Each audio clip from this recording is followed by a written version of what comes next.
welcome back to my channel. Welcome. Good folks of the algorithm. I hope you're having a great Monday, the first day of the week. I've been busy. I've been running around all day from early in the morning, and I promised you guys I was going to come back, so I did. So even if I'm not feeling that well, please bear with me. I really wanted to get this content out for you guys, okay? And shout out to my early comers, as always. Hi, Miss Jalen. How are you doing? Happy Monday to you, sis. Welcome. Thank you for coming and supporting. Miss Joanne, how are you doing, love? It's so good to see you. Happy Monday to you. Welcome and thank you for coming. Let's see. Hi, sweetheart. How are you doing? Thank you so much for showing up this Monday. I hope you had a good day. Welcome, dear. Welcome. And welcome, Black Beauty Gaming. Shout out to you. Thank you so much, sis. I appreciate you. Happy Monday to you. Happy Monday. Oh, great. So, yes, I do have 3 cases for you guys. I'm going to try to get through the 3 cases. I know that it's pretty late. So, if we don't get through all 3 cases, we'll at least get through 2. And then the next following Saturday, I will hit you up with the remaining other cases that I have. So, just make sure you just hit the like button for me. I truly appreciate it. If you're coming in just to say hi, or hit the down button. It doesn't matter. It still helps the channel. Share this out to anybody that you feel would like to have these inversive or immersive type of conversations with old cases that we're going to review. And if you have any cases that you would like me to review as a request, you could just put that in the comment section at the end of the live stream. Okay, yeah, shout out to you, King Kamikaze. Yes. Yeah, again, thank you. We're going to go ahead and block you. But shout out to you. Hey, how you doing, William? It's good to see you. Happy Monday to you. I hope everything is well. I'm so glad that you are cleared from COVID. That is excellent. And I'm glad that you're recovering very well, sir. It's good to see you. It's definitely good to see you. All right. Oh, she said that sounded dark. Oh, Dawn. We ride all day. Yes, we ride out at dawn, right? Hey, problem child, what's going on with you? Happy Monday, sir. Happy Monday to you. So the first case that I have for you, good folks, is a long one. So we'll start with a real long one first. A husband realizes that his wife just murdered his parents.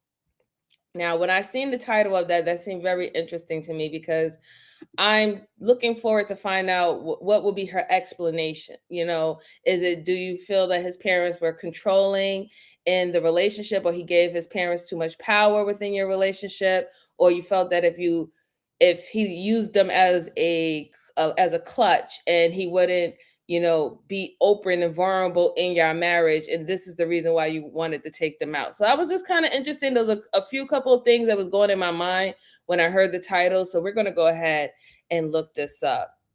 Let's see. Oh, hi, Black Masso. How are you doing? Thank you very much for your compliment. Shout out to you, sir. Happy Monday. Happy Monday. All right. So here we go. I hope you can see my screen. I'm so upset. I don't get upset. At 2 toddlers, I'm not allowed to be upset. I don't have something snapped. I'm not like that at home. This is Marisol Best, currently having a breakdown after killing her own in-laws Virgil and Shirley Best. Now this crazy woman will pretend to be a loving wife. There was blood everywhere, and I turned and I saw my father. That's bullshit, man.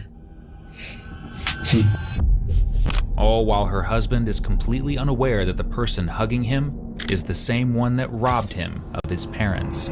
It was either going to be me or them. I'm so mad at myself. I don't do things like this. I hope he doesn't hate me for this.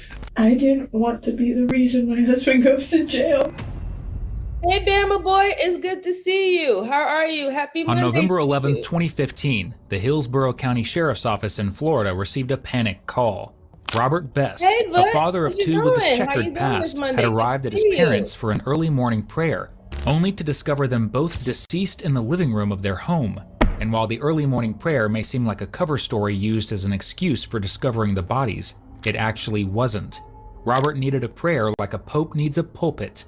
because at 8 a.m. that morning, he was due in court.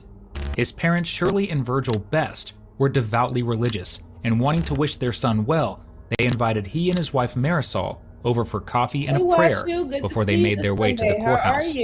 But given the tragic circumstances, Robert didn't make it into court that day. The situation was distressing enough, but even more so was the fact that his parents' killer was right beside him, and no one was looking in her direction. At least, not yet. The following footage was provided to us by the Hillsborough County Sheriff's Office. If you could, raise your right hand for me. You swear affirm that everything you're about to tell me is the truth, the whole truth, and nothing but the truth, so help you God? Yes. All right. We obviously are talking about an incident that occurred this morning with your in-laws. Is that correct? Yes, sir. Okay. So let's go ahead and we'll kind of talk forward and tell me what you know. We got there in the morning. Hi, Nicole. Happy Monday. It's good to see you again. Hope everything's well with you. We got there. My husband has long legs, so he was ahead of me. He went into the back, knocked on the door, noticed the door was slightly open. When I didn't hear any response, I kind of stayed back. He went in. I didn't hear anything from him for the next couple of minutes, and he came out crying and told me to stay where I was. Who told me? I think so, Black Beauty. I dialed it. I was going to talk, but he decided to talk since he knows the address better and what happened inside. You know this case, I hadn't seen anything. You know this case? So, after that, your boys came in, and I was with the family. Okay. When did you get home yesterday? Actually, I dropped off my kids yesterday afternoon. I got home after 8:30, 9 o'clock. In the evening? Yeah. Okay. My parents live over in Orlando, in Winter Garden. Okay. So it's an hour and a half drive. Okay. Hi, Nunies. How So are you've you? been home Happy since Monday. 9 o'clock the evening before. Didn't go anywhere?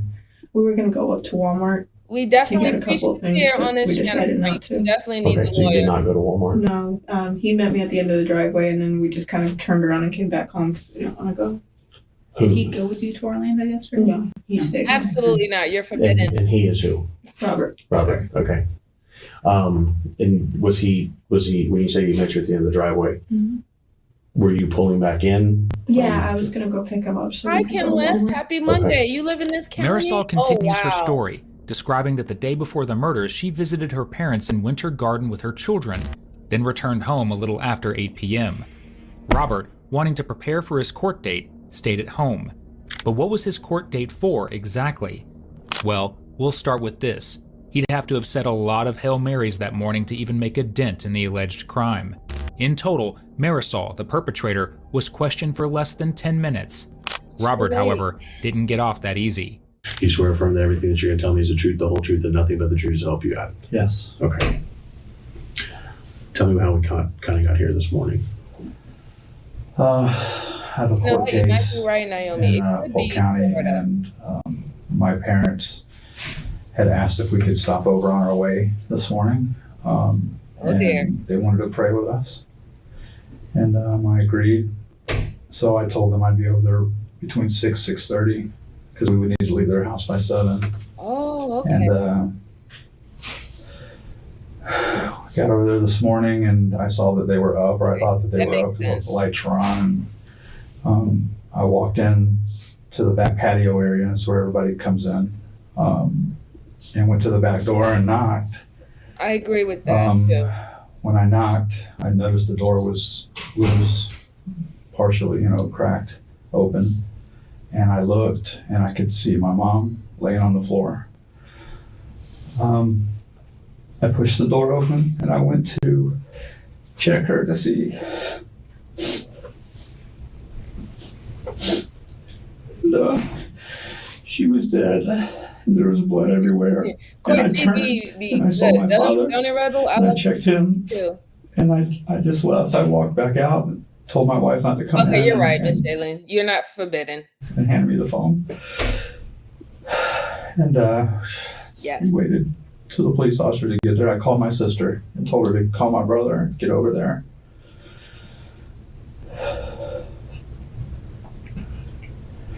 And the rest of you guys got there, and that was it. Okay. All right. Words can't describe how sorry I am for you.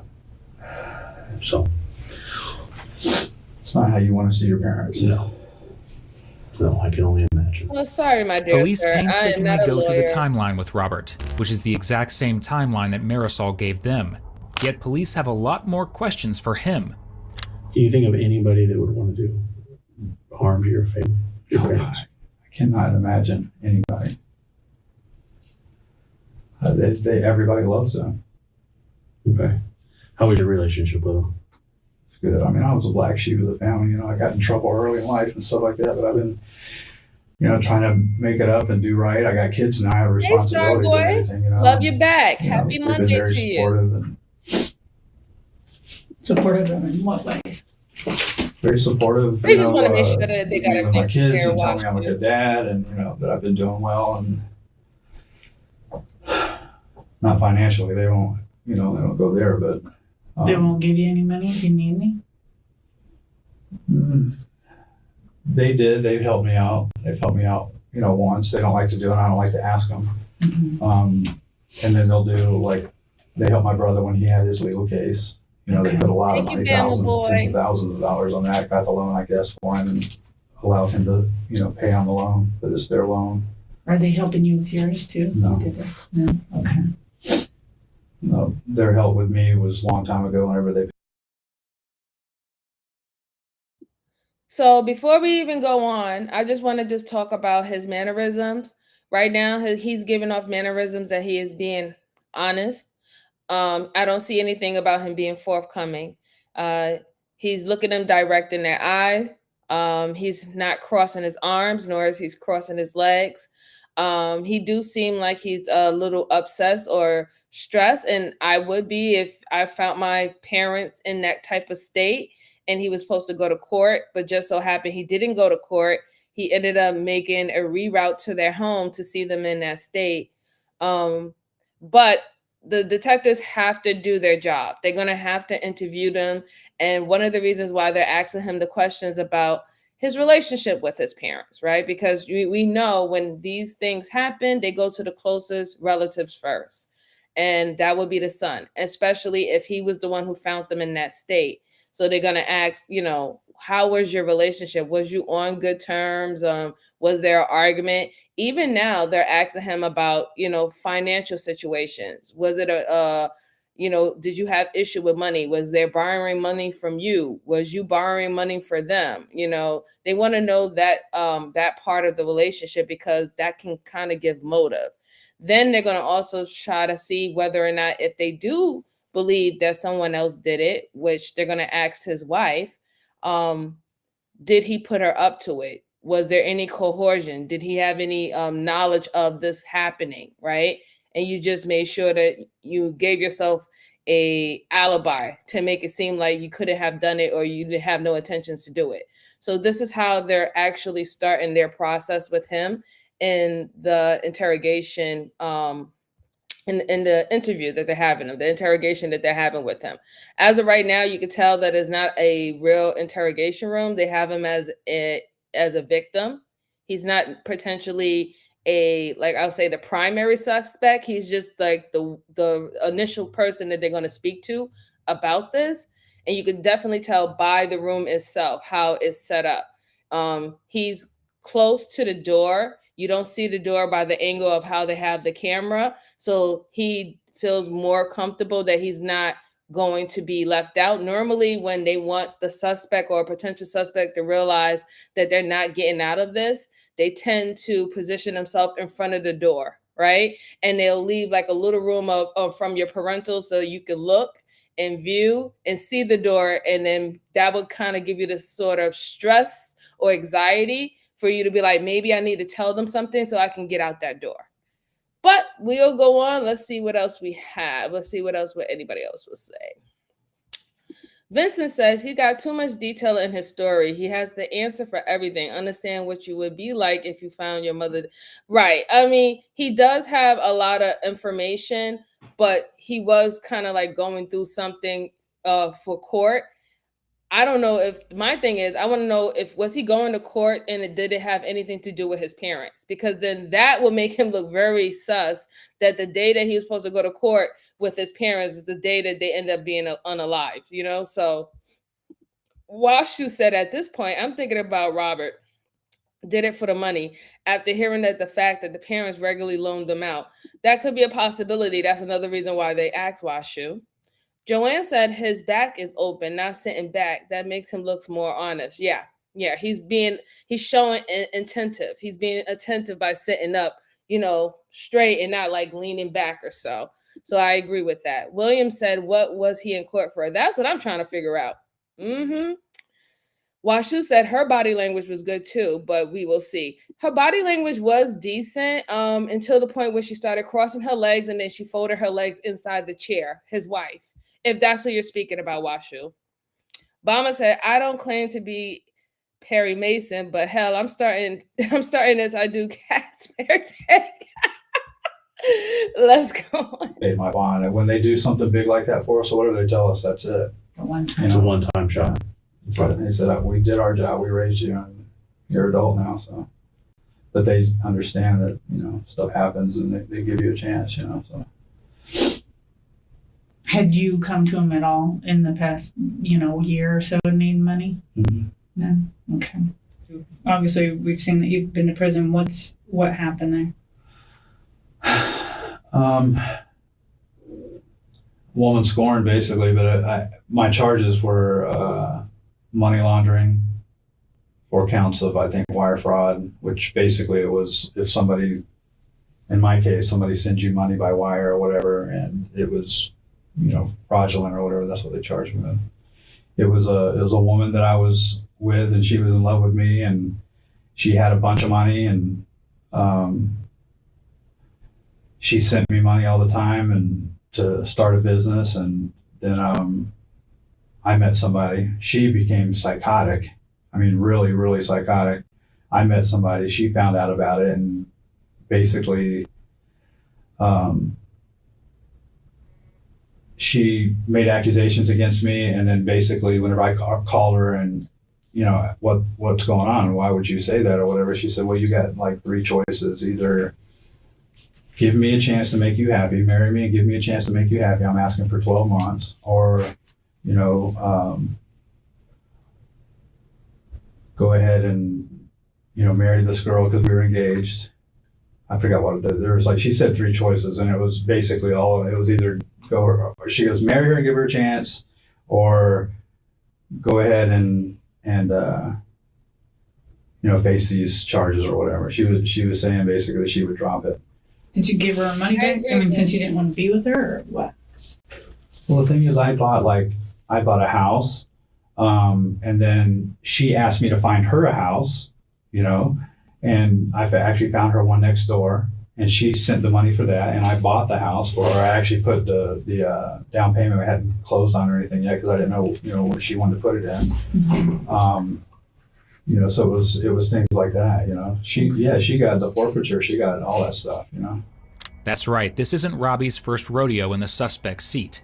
In the 1990s, he went to prison in North Carolina for just about every crime you can think of: burglary, arson, and unlawful use of a weapon. While incarcerated, he began writing a blind elderly woman. After coercing her into giving him $1 million, he spent every penny of the money, landing himself in jail yet again. Despite the story you've just heard him tell, the woman wasn't a jilted lover. She was the jilted victim of a scam. After doing that stint in prison, he met Marisol on MySpace, and in 2008, the two got married. Robert was 42, and Marisol, well, she was 23. Maybe that age gap is a bit of a giveaway, but the two weren't doing so hot leading up to this interrogation. How's everything between you and wife? It's been strained. Okay. What's going on there? She doesn't like to clean. Yeah, that was a big wow moment to actually see that he has a record like that in another state. So there could be some possibility there that he could be a part of why his parents is not here. He might not have done the deed. Maybe he did get his wife to do it.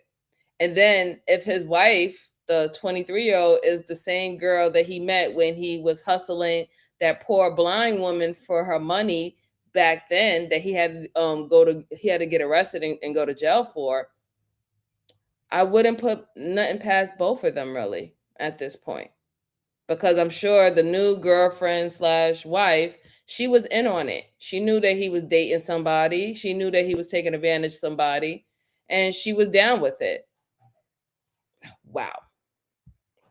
Wow. Wow, wow, wow, wow, wow. We're going to get on to it. Miss Jalen said, what? Sweetheart said, wow. Yeah. Washu said Robert was looking suspicious by the minute, even an ex-convent. Joanne said, but you are so right. All these people talking away. Yeah. Yeah. Y'all like, oh, Lord. Bama said, can you be a contractor and a lawyer at the same time?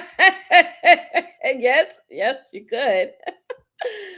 Miss Jayla said, I cannot stand social media. I know. King said, interesting. They was on some Bonnie and Clyde-ish. Yeah, wasn't they? It seemed like it. What said, how in the world? Yes. He said, you will be my counsel. That makes him look more sus. It does, because the funny thing is they know the information. They know the truth about this girlfriend that he's talking about, that he said that she was psychotic. No, you was literally swindling her out of her money and you used her disability and her needs for companionship against her. This is going to be dirty work. I can see it already. He did something else. So far, all these charges, he had a whole lot of charges, didn't they? William says, this seems money-related crime. Confessed he was in trouble for fraud and money laundering. So it's like a motive desperate for money, I say. That could be a possibility. So now I want to know, what was he going to court for? Was he going to court because he did another scam, and someone pressed charges on him? Like, or did he scam out his parents? Or is that the reason why you got rid of them? Because you knew that you was on the life insurance policy and you needed that for your court case? Like, now a whole bunch of things is coming into my mind. He said, no, it's not the age number. I don't know. It's really not the age number, but were they grifters? Could be.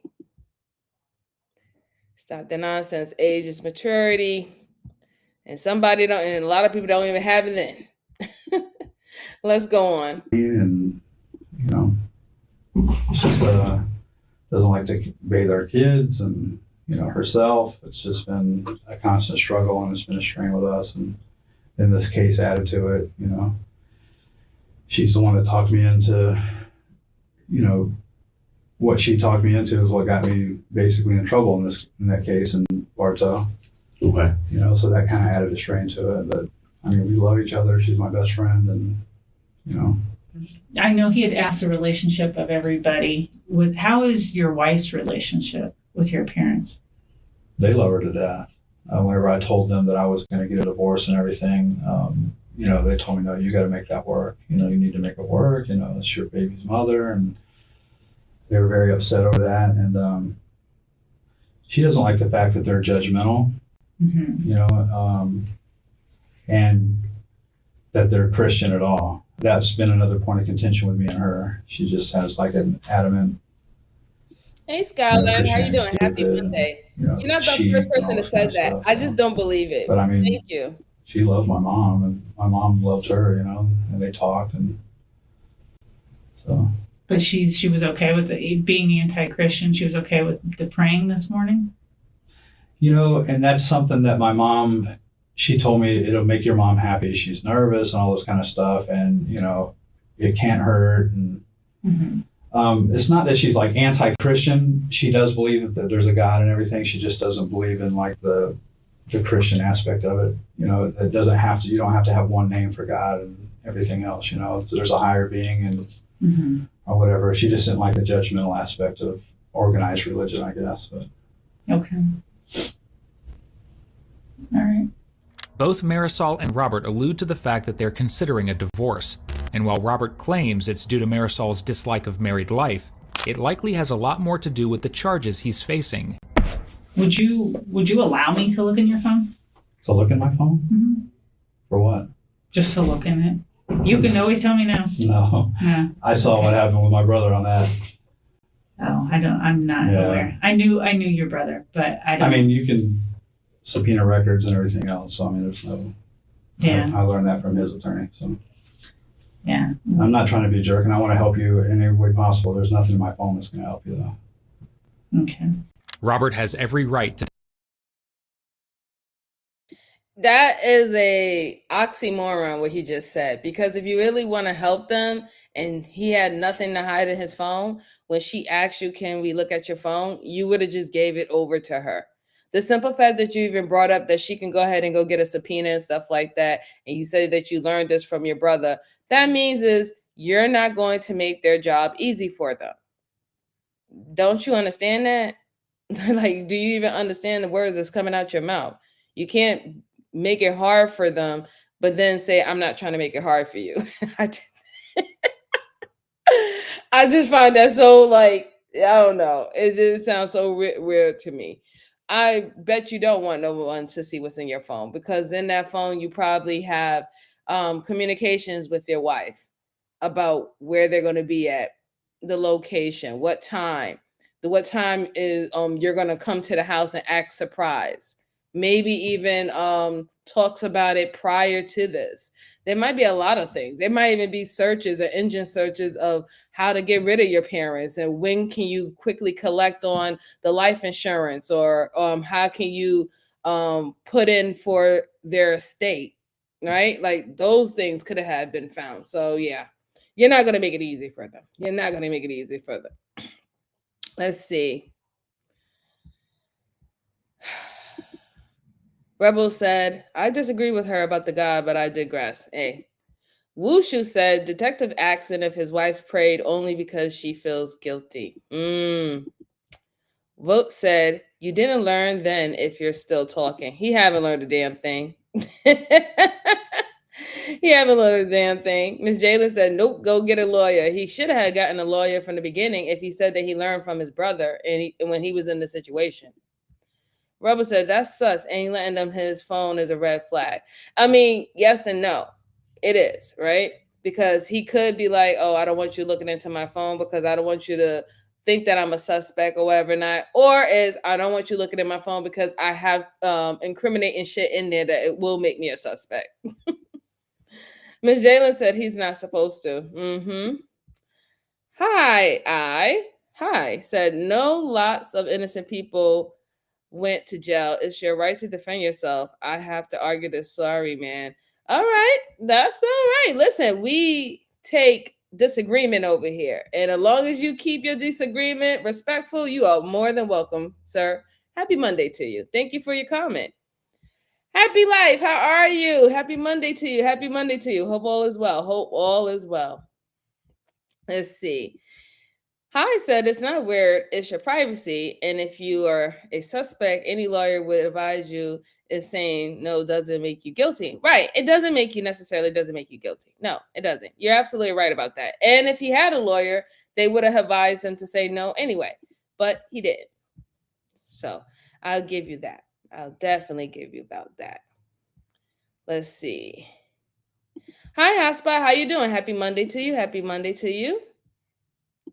Washu said Robert is hiding only other petty theft, hopefully. I mean, that it could be a possibility too. He could be hiding something else that he don't want them to look into, right? Kitty stuff on his phone, red flag. we don't know. We don't know he got kitty stuff on his phone, William. We don't know that yet. We don't know. Hey, Don, how are you? Happy Monday. Happy Monday. I was never here.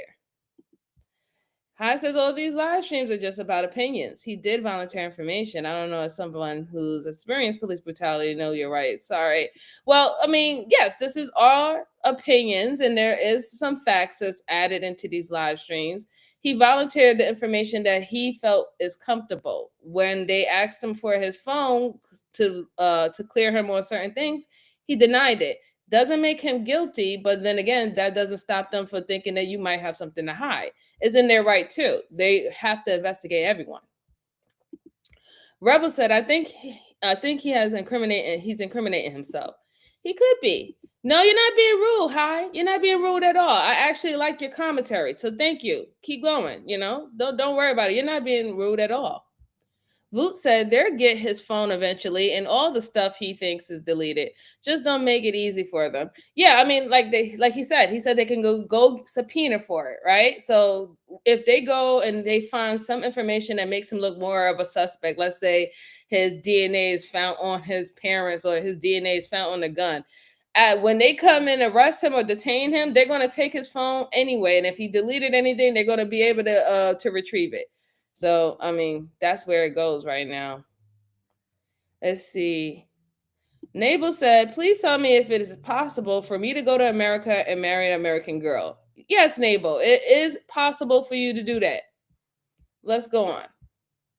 Deny police access to his phone, and in reality, there actually isn't a stitch of evidence on it that will help them solve his parents' murders. However, they still believe he's the one to blame.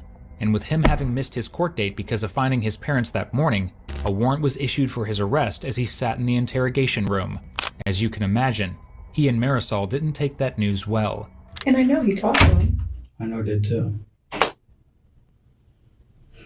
The state attorney called my probation officer, tried to get me in trouble. I know. What do you want me to do? You want me to call jail? Need to get a hold of that attorney and tell him what the heck. You know what I mean? Yeah. First thing I'll do. You really don't need to be going through this, right? And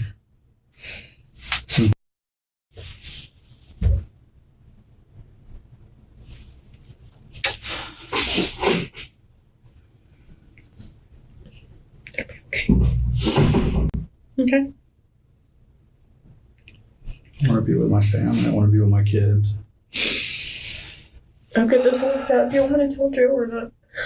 Well, I mean, let them know that Polk County put a warrant out for me for not showing up, even though the cop said he's called them and told them that they were holding me. And I was there. Man. Yeah, I'll talk to the attorney, see if we can get this worked out quickly. Okay? I'm gonna take your glasses. No, I want my glasses. Okay.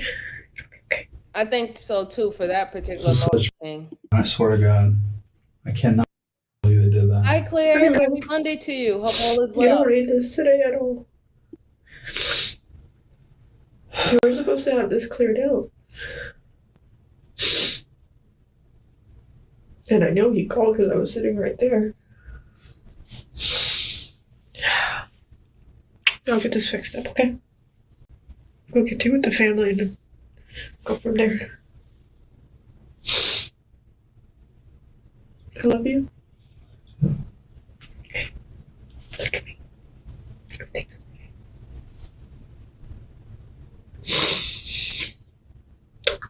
Now I get to go through all this. I'm not cooperating anymore with you guys. Not after doing this to me. Okay. On today. That is true, Okay. Hi.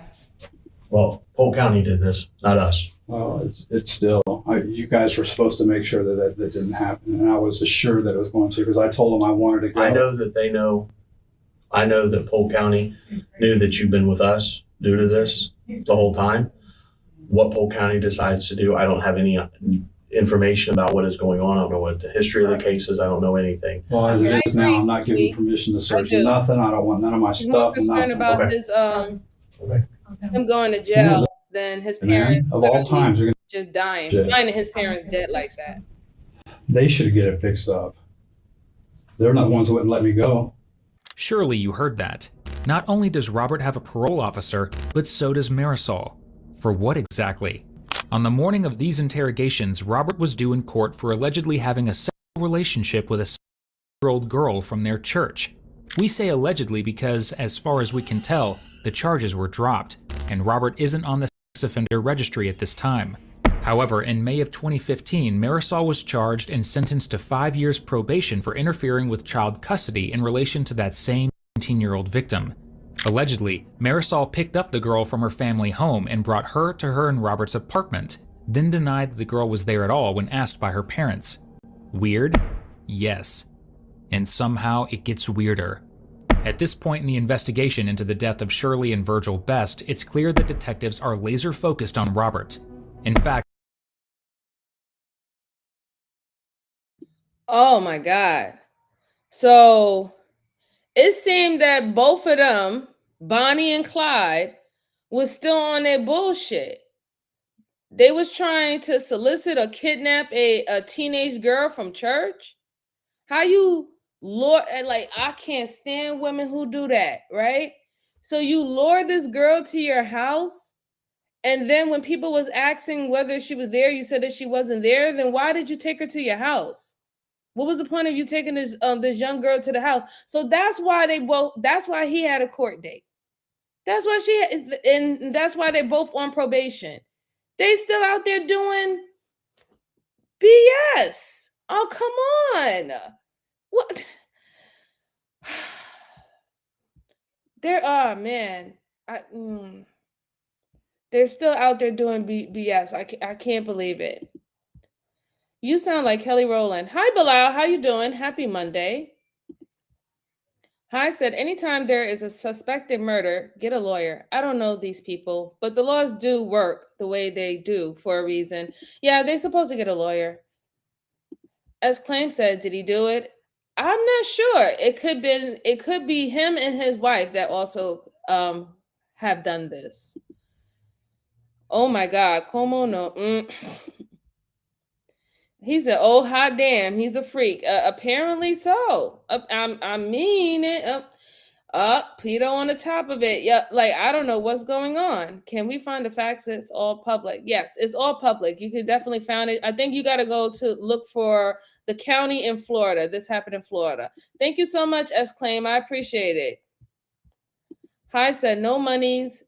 And Clyde didn't molest children. They robbed banks. I know. Clyde robbed banks, but man, listen.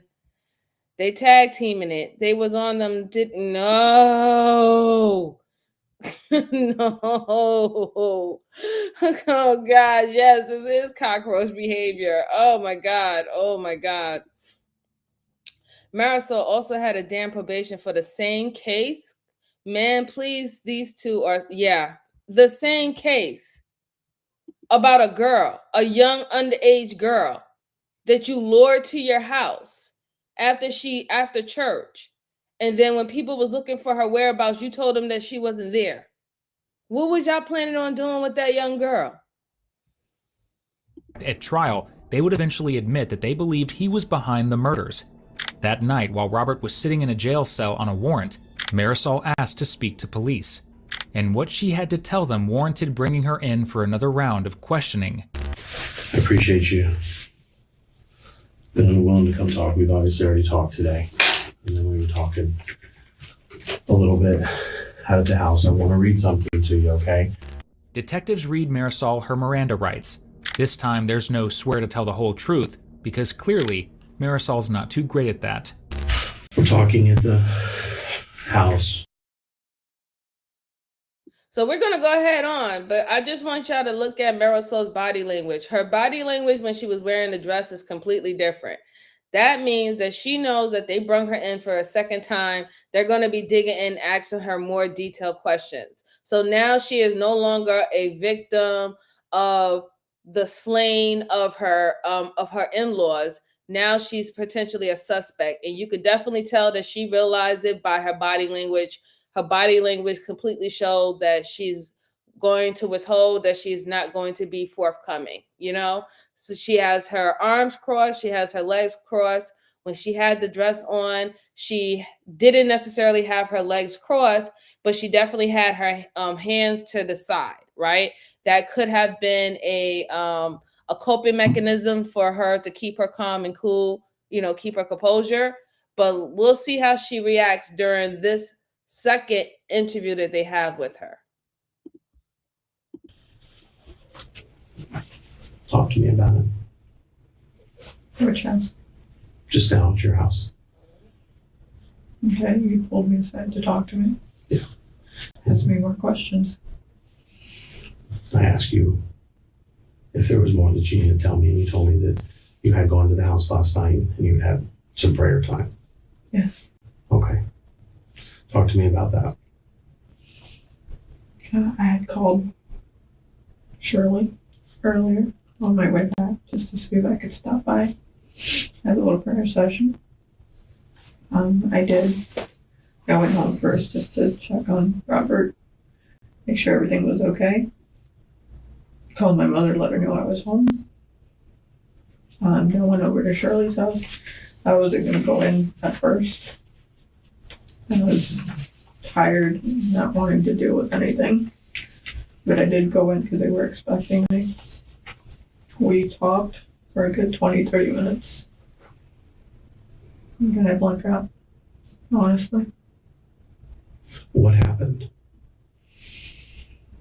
So something must have happened or triggered you to black out. They were not happy with him, and they haven't been since his mess up with the federal case years ago. They've never forgiven him for it. And the one time that he needed them to be with him, they weren't. None of his family was supportive. And the one person we thought was going to be supportive because he's been through the same thing just backstabbed him. Is that Who's that? John. His brother? Yeah. He's vindictive. So, I don't know, I just hearing all that negativity and knowing that all he needed right now was family to be with him and support him. Because we're going to trial the next day and he had nobody except me. What did they say exactly? Do you remember? They were just disappointed in him. They said that he has no excuse. You know, he's been dealing with this long enough. He should know better. Yeah, but see, I don't understand your logic.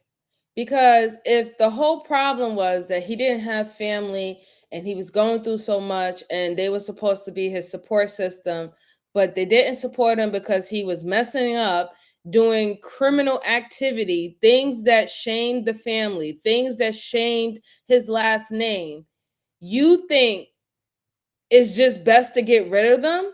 That doesn't make any sense. If he was crying to you, a pillow talking to you as his wife, that he wished that he had his family to behind his back, how do that transfer over into get rid of my family?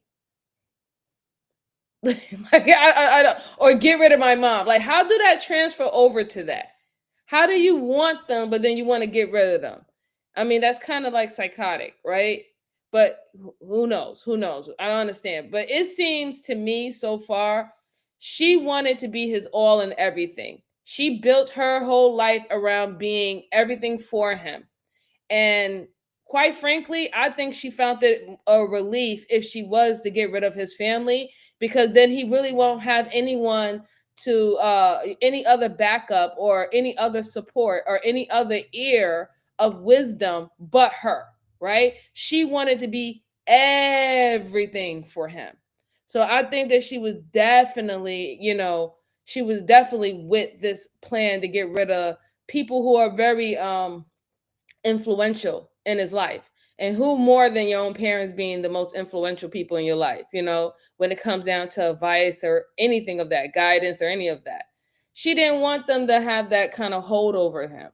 And that's what I'm getting. Now, whether or not, let's see if she's doing this or she's going to tell, and take the full blame for her husband, because she go to jail and he go and live his best life. Let's see if she's that type of woman, because that's what it looks like, that she's going to do. But let's go on. It was just frustrating because this whole case is crap. It is. And to have family just deny you loyalty is just heartbreaking, especially a family like that is always so caring and loving.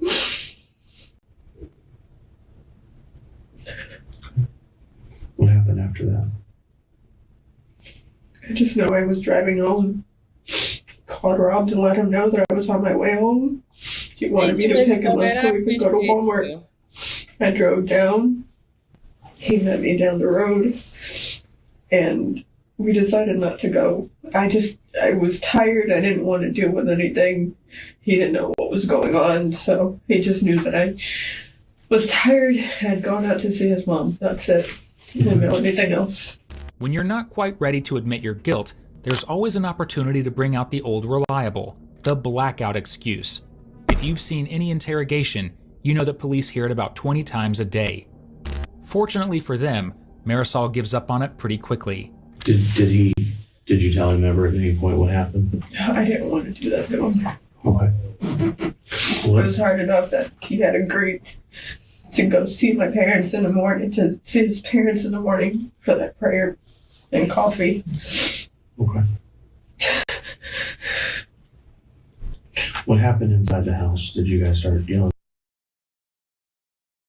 Correct me if I'm wrong. Didn't the video essayists say that they were on the verge of getting a divorce?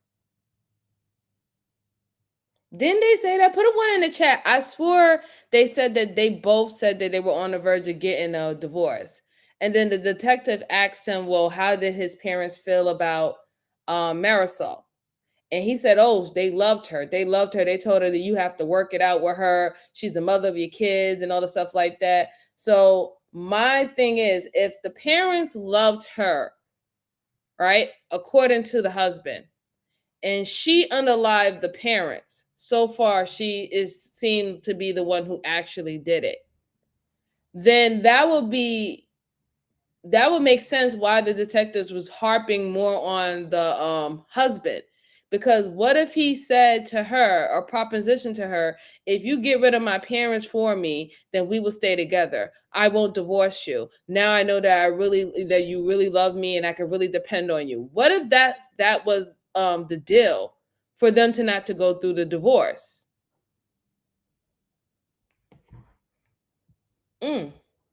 Okay. Thank you, King. Thank you, Joanne. Yeah, so I'm not the only one who heard that. All right, perfect. Good. I wasn't just hearing anything. She said prayer and coffee. Or you did she say why? Hi said a lot of police interviews talk about body language. She is defending herself, not the situation. Yes, she is. She is defending herself. Or she assumed that that's possible too. Yeah, she could have assumed that if she shows that act of loyalty, of getting rid of a problem for you, then, I'll be your one and only. You won't have to worry about anything. Don't divorce me. Don't leave me. All right, he used her. William says she has to coerce him, seems to be quietly dominant behind scenes. She does seem a little dominant. You know what I'm saying? Like, even when they was having a little interaction together in the interview room, she kind of controlled everything. Remember, she was saying it herself. Well, I'm going to call everybody. I'm going to fix this. I'm going to get the lawyer and we're going to see how we can resolve this quickly. She jumped into like straight leadership role. And this is not to say that they don't both have leadership role in their marriage, but she didn't even give the man the chance to say, hey, can you go do this for me? She literally jumped into that position and said, I'm going to do this. I'm going to fix this. I'm going to get this done. So you might be right, William. You might be right. Wood says she is devoted to a criminal. Him putting her through that, you don't victimize people you love. This is the ultimate betrayal. Let's go on. And screaming at each other? No. That's the thing. They were frustrated and pissed off. And I know what you meant, but I don't have something snapped. I'm not like that at all. Do you know what was said that just made you snap? It's just all so fake. As far as having. As far as being religious and, well, it's God's will, whatever happens, and he doesn't deserve to be going to jail in the first place. And the reason we were in the mess was because we were trying to be better Christians and going to church, taking our kids. Go back to not you when trying you to get blame there God. to meet with Shirley and have prayer time and stuff. What time was it that you got there? Do you remember? I know. I know I left the house probably about 9:20. It was like probably about 9:30 that I got there, since it's 9:30 at night. Was she? I mean, were they normally up at that time? Or? They stay up and watch TV. They watch the news and stuff just to relax. So they expecting you and stuff? Yeah. Like I said, I had called and talked to her to see if I could come over. I rethunk it when I was driving up there. It's like, man, it's so late. I don't want to bother, But feeling so alone, I was hoping his family could help. How long did you think you talked for? Quite a bit, because we talked about everything from Robbie's court to the kids to politics, because that was Virgil's favorite topic. So we were there chatting for a while. Like, how long do you think a while is? 30 minutes, an hour or more? Probably like 20 minutes, 30 minutes. I'm not sure. I'm horrible with time.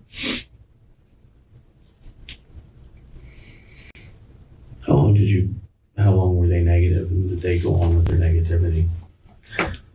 Pretty much the entire time. I went over to pray with them to get some positivity going, and instead they just kept shooting him down. And where was he at this time? He was at home. And I can vouch for that, and so can Joe. See how she tried to cover it up by saying she's not good with probably playing Diablo or talking on the phone or something. I know that he was home. Take us back to the moment where you black out. Yeah. I mean, do you remember anything prior to the blackout point? No, I just know I was upset. I was frustrated. I had to pee, because I had to have one of those big sodas from Circle K. The Polar Pop. Did you use the bathroom in there? I did. And I'm telling you, I've never, ever smelled. Yeah, I'm not buying it. She's full of crap.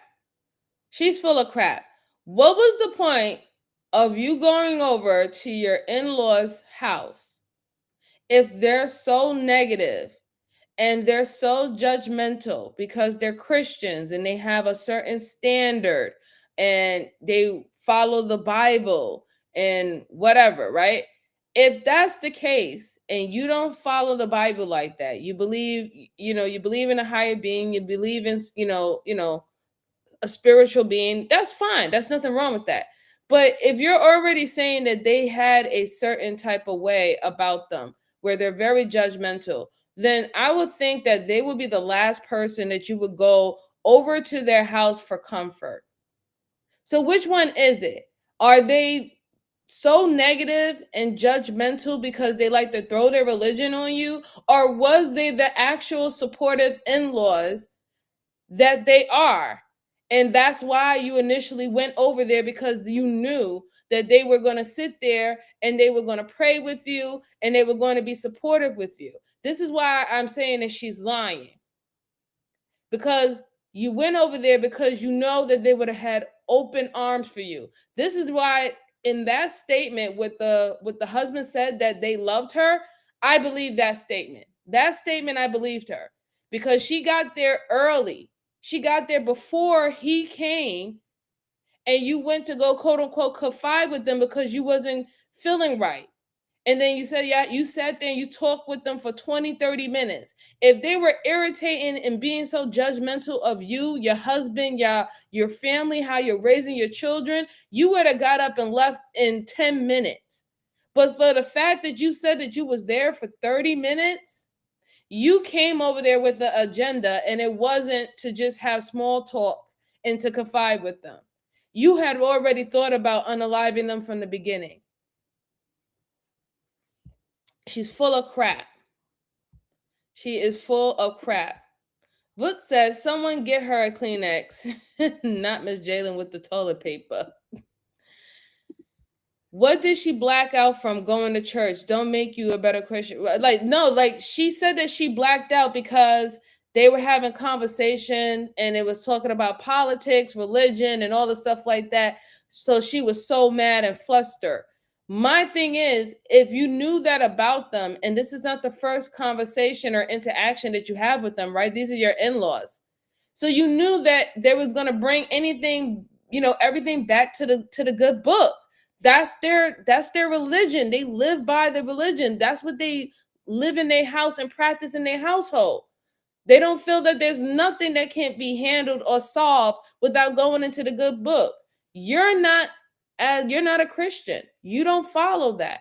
So I don't even understand why you even went to them anyway. Why didn't you go to your own family members?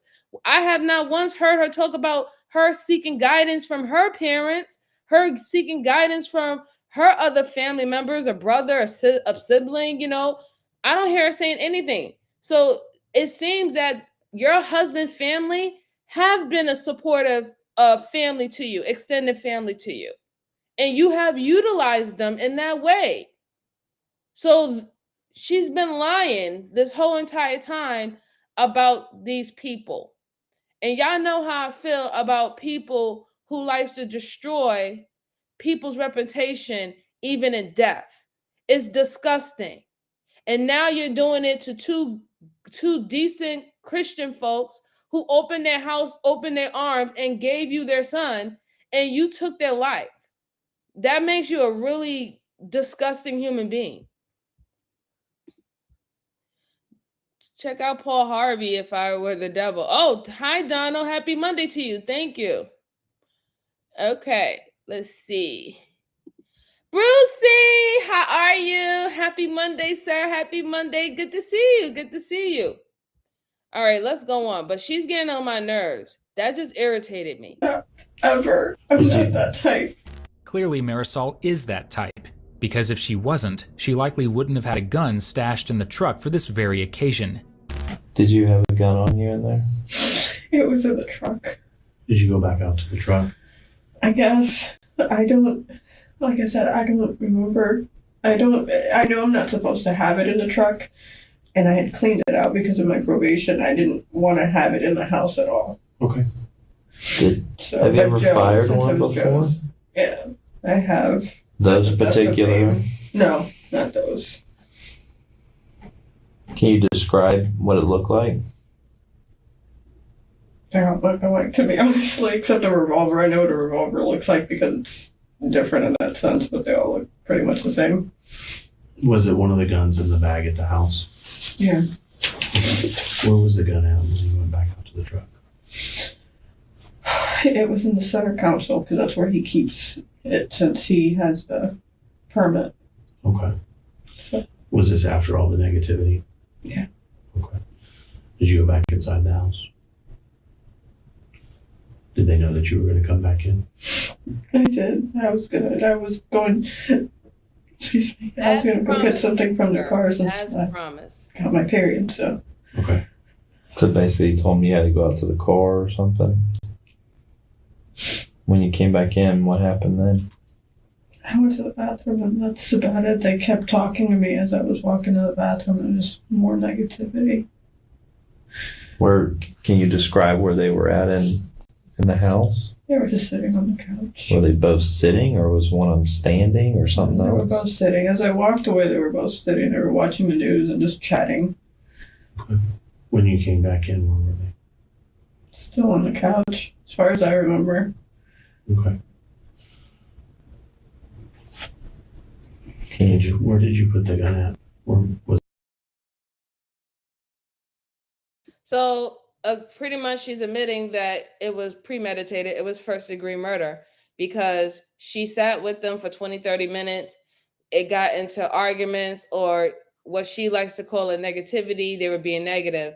She left the house, got in the car. She knew where her husband placed his gun at between the console. She got the gun, came back to the house, went into the bathroom. They tried to speak with her, being negative, but all of a sudden they were sitting on the couch and having a conversation. you had every intention to shoot them. That's why you went and got the gun from the car, right? Because if they were being that negative, you should have had just got in the car, left, and went home. That's not what you did. You got in the car, got the gun, came back into the house, went into the bathroom, summoned up enough fucking esteem, and you shot these poor people. You had every intention to shoot these people. Because my thing is, why was the gun not with your husband? It's his gun. Why he didn't have his gun with him? Oh, right, because he was going to court, right? He was going to court, so that's why he just left the gun and you had his car. You had every intentions to kill these people. It wasn't no blackout. That's not even a blackout. Like, a blackout is you don't even see what's going on. You just see red, even though this is how people are explaining. You just see red, or you don't see nothing. And whatever is near you, you use it as a weapon, or you start launching and throwing things at people. That is what you consider a blackout. A blackout isn't you consciously go outside, go get a weapon, go, and unload the weapon on someone. That's not a blackout. You consciously made the decision to shoot these people. Let's see. Boosie says, so do you think the hubby is innocent? I don't necessarily think he's innocent. I think that it might have been some coercion there. But let's go on. Was it in your pants? Was it in your hand? Was it under your shirt? Like I said, I'm so angry. Okay. Well, and I understand that. I understand that. Especially when you have an issue where you feel that a family that's that close and religious isn't being loyal to their son in his predicament. Yeah. As we sit here and talk about this and you kind of recollect what happened, do you remember how many times you shot? I don't. I just remember getting in the car. Which car was it? Truck. Yeah, but which truck was it? There were two. Raptor. I'm so proud of you of being a contractor, Bama. Keep up the good work. Who was shot first? I really don't. Okay. If I could tell you, I would. Where were you at when you shot? Were you sitting down or standing up or something else? I just remember coming out of the bathroom, and as I was walking, I said, "Okay, let's do the prayer." That's about it. I was so frustrated.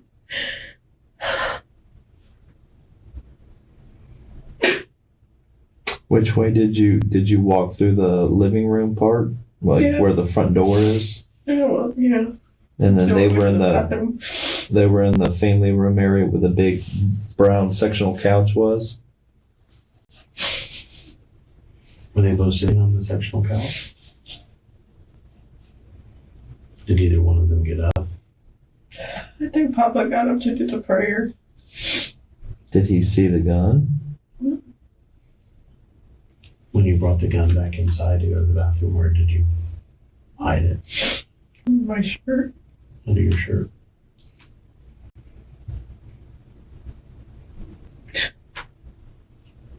Anger makes us do crazy things and makes us snap. Stress does that too. I've never done that. I mean, like I said, it was so not me either. Well, Marisol, I want your complete story to be told.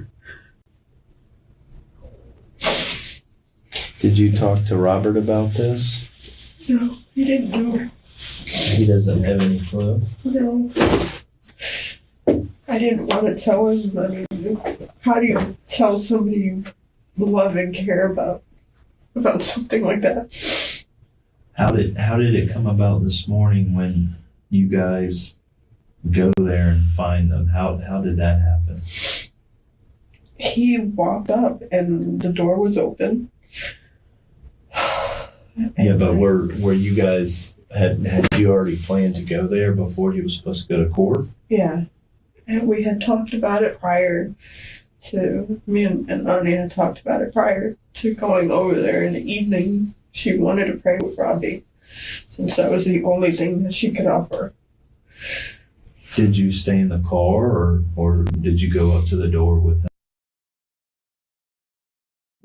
So as you can see, the husband was the mastermind.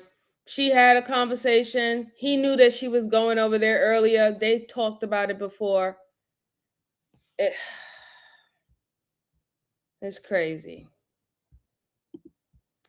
Rebel says she went cuckoo for a hot minute. She didn't go cuckoo for a hot minute, Bama. Her and her husband planned it. She just finally got the guts to do it. That's why the gun was actually available for her to use. Like, seriously. This was planned.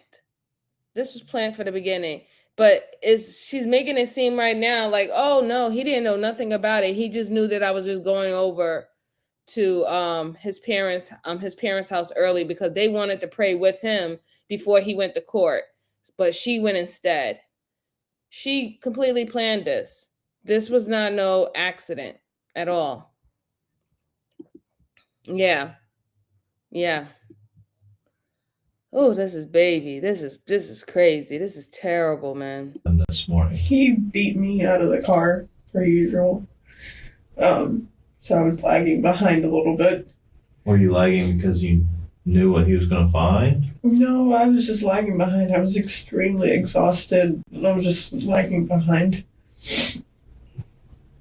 What were you expecting to find when you went there with him? I don't know. Honestly, I didn't even look. I didn't want to. About how many times did you fire the gun? I don't know. In my head, I could have sworn I did one, but I mean, if it was both of them, then of course more than once. But I don't know. Who did you point the gun at when you fired the one?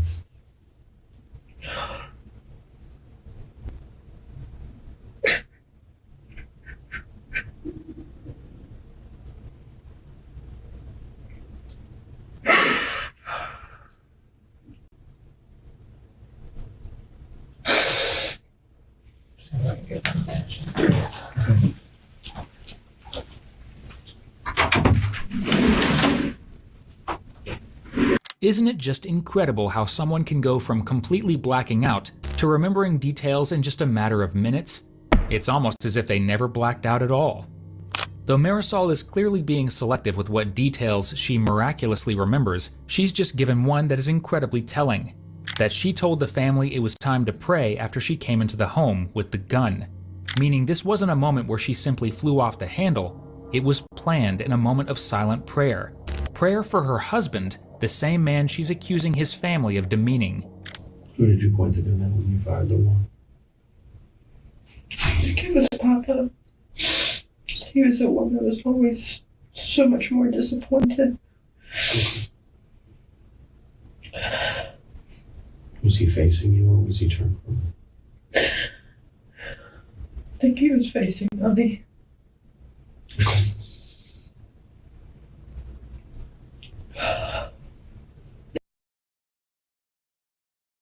She is so wicked, man. So my understanding is she shot them while they were praying. She shot them while they were praying. So they were sitting down, they were praying. She said that she was gonna go to she said she was gonna go to the bathroom. She went and got the gun, went to the bathroom, and while they're sitting there praying for their son, the one that she said that they didn't show no love and support for, she shot them while they were praying. They weren't even expecting it. This is some evil, diabolical woman. Very evil. Very, very, very evil. She is something else, yeah. She took she took Take the Rap thinking she would get a liar sentence and he would stay out of jail. I think so too. I think that she think that she would, she'll do a certain amount of time, but he wouldn't do no time. I don't know, like something still in me is kind of saying that, he might have some dealings with it, but who knows? I can be wrong and I don't mind being proven wrong. But this chick, ooh, she's an evil little thing, ain't she?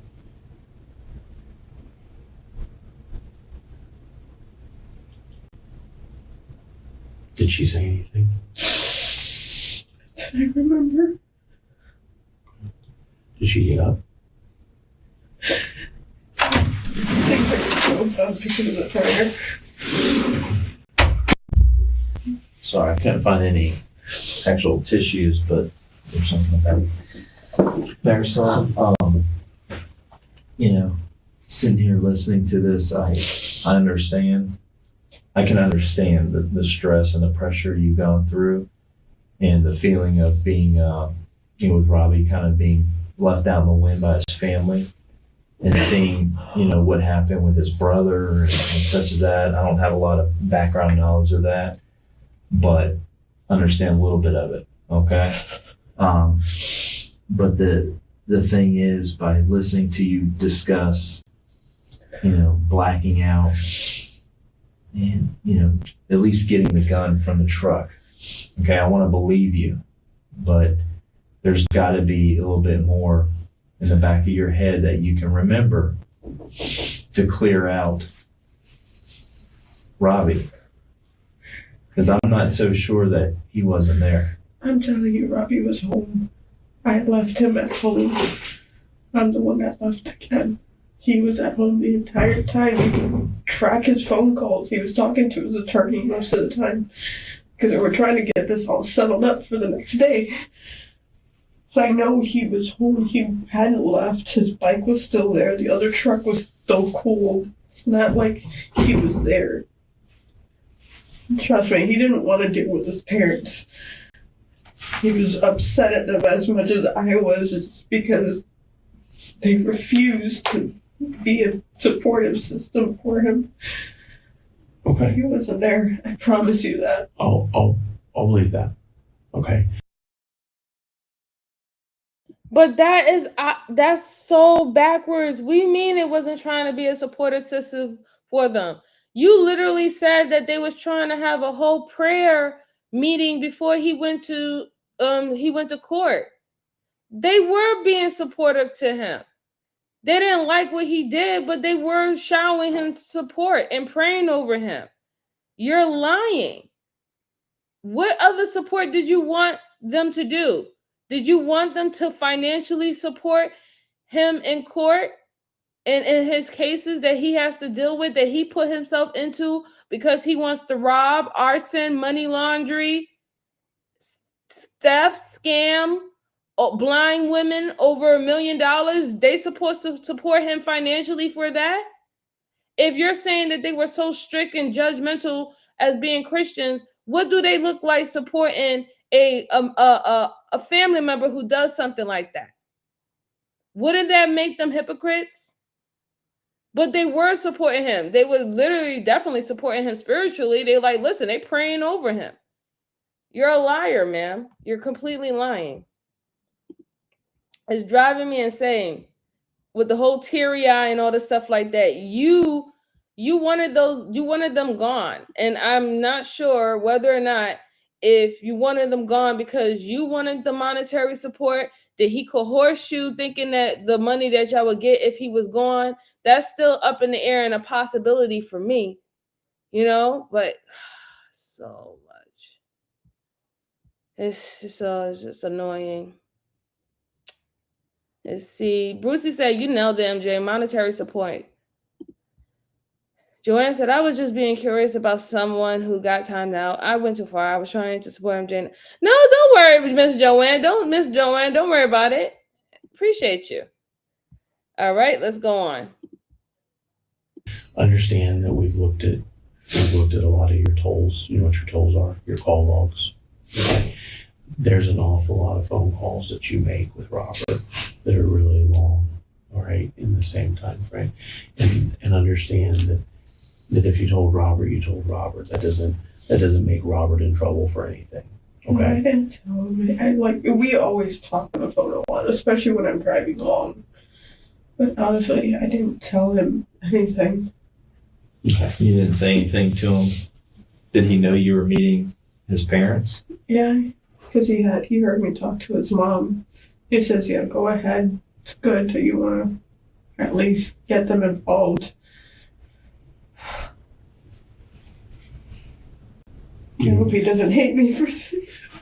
Between 9:30 p.m. and 10:30 p.m., cell phone records did indicate that 18 calls were exchanged between Robert and Marisol. To this day, there is no evidence that during those calls, Robert was told what had happened to his parents. What was going through your head when you came out of that bathroom? Just wanted all this to end. And how 18 calls? Are you kidding me?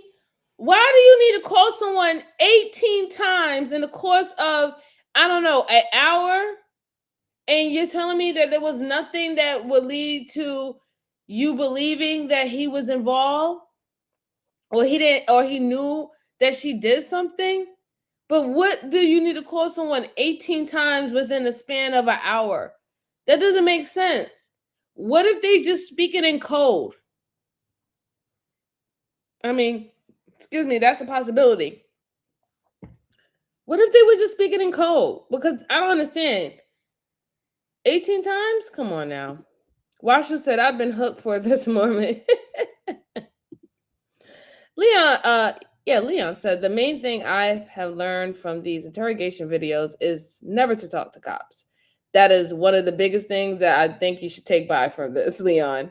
Shout out to you. Happy Monday. Washu said, what the hell? Right. 18 calls. Yes, in a span of an hour. That is why he didn't give up his phone. Bingo. Thank you, Miss Jalen. Tap the screen. Joanne said they called 18 times because they were nervous. Right. They were nervous and they were speaking in code. My goodness, finally. Let's go on. It was either going to be me or them. And I don't know. I don't know what made me snap. What does she mean? It was either going to be me or them. You were not in danger. They were not planning on harming you. You came to their house to harm them. They literally let you in their house, so you can pray with them for your husband. And you shot them while they were praying for their son. Not you sitting up here talking about it was either going to be me or them, like you was in a life-threatening situation. Like it was like it was happening to you. Now you want to play victim? Ooh, child. The nerve of this girl. And when you say it was either going to be me or them, are you referring to yourself or shooting them? Myself. I didn't want to deal with this again. We've been through it before. State attorney. I just didn't want to be the reason that he goes to jail just because I told him to follow his instincts. Okay. You said that you pointed the gun at Papa first. You shot Papa first. I think so. Okay. I don't know. Do you remember where you pointed the gun at?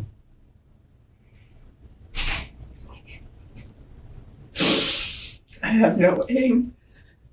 Okay. I've never liked guns. I mean, we would shoot out there, but I'd do like one or two and that's it. I don't like on their shooting. property? Yeah. They all got together and they would go out there and shoot. I don't like it. I've always been more into archery, but can't have anything now considering. But you obviously know how to. Oh, she's a man. I'm getting heated. She said, I don't like weapons like that. I don't like guns like that. I'm more into archery, but you can't do that now. excuse my language, Miss Joanne, Miss Jalen, and all the people who don't like me cussing. I'm about to cuss, okay? Prepare your ears. Bitch, what you talking about? Do you think that make you sound any better? That you would rather have shot them with a bow and arrow than shoot them with a gun? Did she really think that sentence through when she decided to talk to the detective? Is that supposed to make you seem, I don't know, less evil? That you wanted to shoot them with a fucking bow and arrow than a gun? Like, what is wrong with her? I can't believe she even made that statement. Nobody give a goddamn if you like archery better. How dare you, you goofy. I'm gonna stop cussing. It's over, guys. It's over. The cussing is over. Cussing's over. We can go on.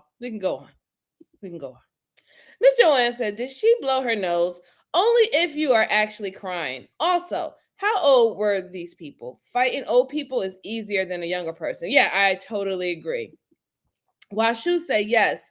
When Marisol hugged him, saying you shouldn't be going through this BS. Right, exactly. Leon said, what kind of mental disorder is this? Narcissistic, one-on-one. Yes, my cursing is over, Miss Jalen. It's over. It was only just a little bit. I'm sorry, everyone. I'm sorry I cursed. I'm sorry. I'm trying to stop my cussing. I'm trying to start my cussing. I'm sorry, Miss Joanne. I'm sorry. This lady will make you. She really did. That was just so annoying. Okay, I got your $5, Miss Jalen. I'm sorry. Murder needs no disorder, but yes, we got these types. I agree. I'm sorry. My little cursing rant is over, but that just annoyed me. I don't care about your archery. No one cares about your archery, man. Use a firearm. Yes, because they've worked with me and shown me when we were out there just messing around. Like how to load. Do you know how to load a firearm? Or did they load it for you? Put a clip in. That's about it. Anything else, they just showed me how to get it ready. As far as getting it ready, do you mean like racking a slide and chambering a round? Yeah. Where did the gun go from there? It's me. There, Walking to in the the corner. car, I Right was now, so Brooklyn. scared and nervous. I didn't know what to do. After it goes in the car, where did it go after that? Yes, definitely I MPD. didn't want to take it back Definitely home. right, Leon. I didn't want Rob to know anything. I did hide it. I had a plastic bag and put it in there with the other one because, like I said, I'm not supposed to have him at the house. So I had put him away till Joe got back and he could take him back home with him. You know, he was supposed to take him last time, but he ended up flying home instead of driving home. So, Was that your intention that he was going to maybe take one of the trucks back yeah, with the firearms? Super Duty is his truck. You go back to, you said that you had your period and you went out. What was the reason that you went out for the truck? No, my God. No, she did it. No, she didn't. No, she didn't. Did she just use her period as a reason why she went out to the truck and made her black out? Did she just do that? Did I just hear that correctly? Because I'm about to snap. No, she did not use her girl. I can't believe she used that. Like, you have no low. What else? Are you going to tell us that you was abused when you was 5 years old? Like, what else? I'm just waiting for all the stories to start popping out, because 1 minute you blacked out, 1 minute you were so mad and angry, the next minute they were so negative, but they sitting down there, let you in their house to pray for the husband that you said that they weren't supportive of, and now you told the police officer that you had your period that day, and that's what made you go to the car to go get the gun. Okay. Where do you keep your? In my purse. Okay. How did we go from the purse into the center console? I don't know. Just rage. I reached in, and it was, like I said, it was meaning for me. more than anything. Because if I was going to do that, I wanted somebody to be able to find me. I didn't want it to be like to where I was trying to hide it, you know? Now, let me ask you this. As you walk out to the truck, but I'm trying not to go to your purse, and then eventually you get the firearm.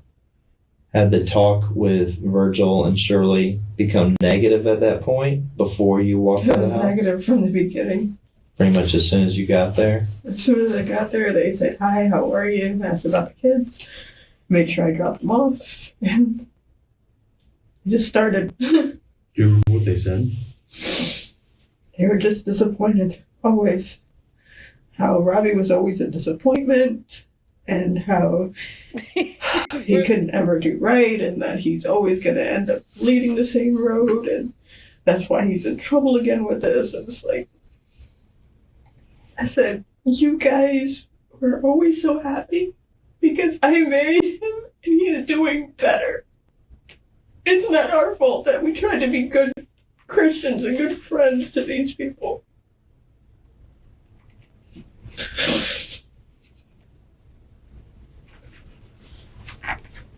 Did you have any feeling after you shot them? Was there anything you can remember as far as Thank you, sweetheart.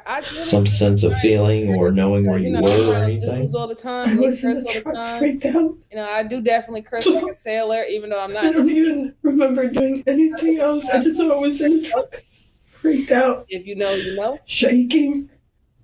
Where did you put the gun right after that? I think I still threw it in my purse. It was just, I didn't want it near me. Put it in my purse in the back seat. At any point during this incident with Virgil and Shirley, do you recall getting close enough to actually put the gun against one of them? I just remember they were doing the prayer. Explain. Can you show me how they were doing the prayer?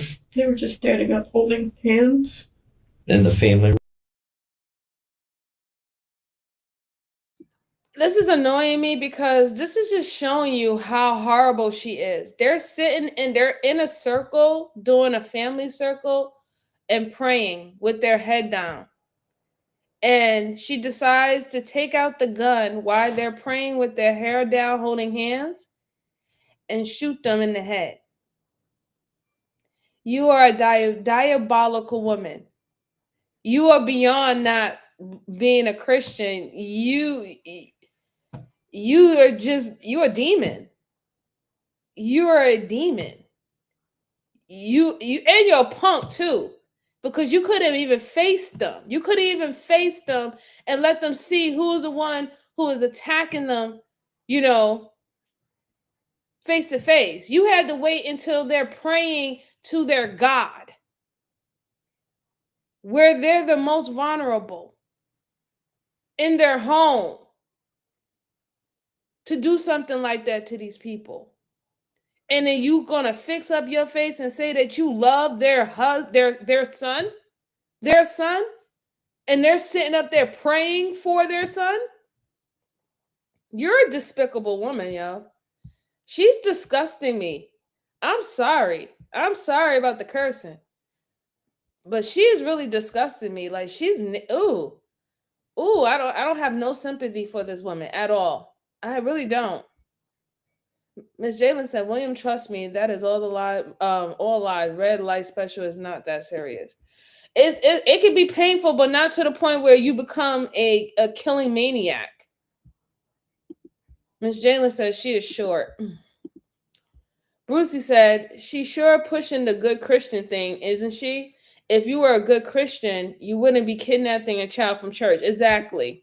Talking about I'm doing the right thing, but you both got you are both on parole for 5 years for trying to kidnap a child from church.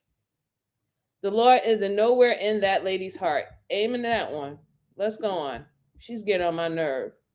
Room area where the brown couch is? Yeah, that's where we were always talking. We don't really go anywhere else unless it's to the kitchen while she's cooking. There's a big area rug You know what I'm talking about? And then right above there's a ceiling fan. Mm-hmm. Were they in that area standing up holding hands, as you said? Yeah. I remember them getting up off the couch and wanting to hold my hand, and I didn't want to hold their hand, but they insisted. Where was the gun at this point? It was in the back of my shirt. Do they have their heads bowed and their eyes closed praying? I want to say yes. Did they see it coming as far as the gun? I don't think so. And can you go they back? They expected it from me. I mean, can you go back to that split second moment and think who might have been shot first?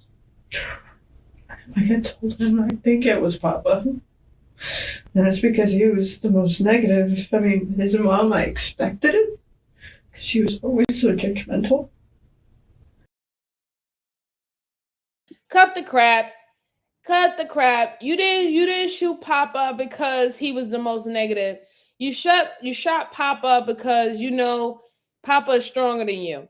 And he would have tossed your little ass out the damn fucking window. That's why you shot Papa first. You had to get rid of the strength first, and then you went after his wife afterwards. Like, stop the bull crap. And the bad thing about it is that they both wasn't expecting it. They were not expecting it. They didn't even know they let the devil in their house, did they? You talking about them being judgmental and stuff like that. They let the devil right in their damn house. They sat up there, thought that you was good for their son and that you was making him better and getting him straight away. And here you are doing dirty crimes with him.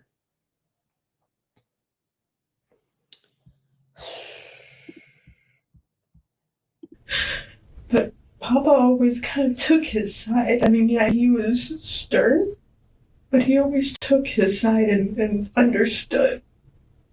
And when he started talking about how he was always a disappointment to him and all that, it was just...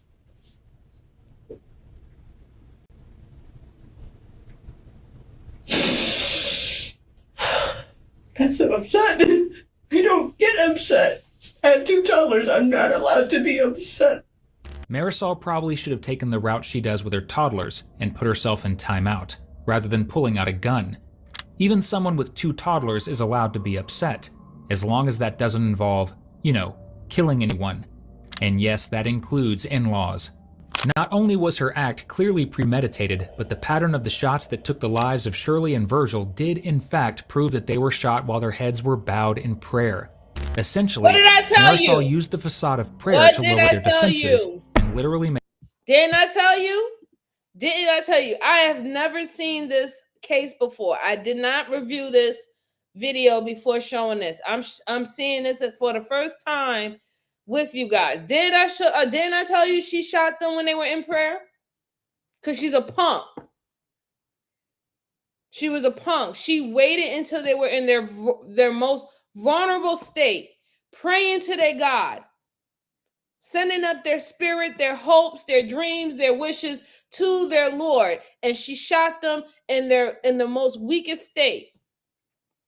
Like the punk demon she is. I knew it. I freaking knew it. Make them present her with a fatal target. I want to ask you a couple of questions, all right? And I need you to, Marisol, look at me real quick. I need you to remember, okay? I understand that there's portions that you don't want to remember, but I think that there's a little bit more that you remember that you don't want to remember, and I completely understand that. And as Detective Thomas already told you, we're not still 100% sure that Robbie's not there. I know what you told us. Okay? And I'm hearing what you're telling us. So I want to ask you a couple of real specific questions, okay? I know this is hard. Okay? But there are questions I have to ask and I have to have answers to. Okay? What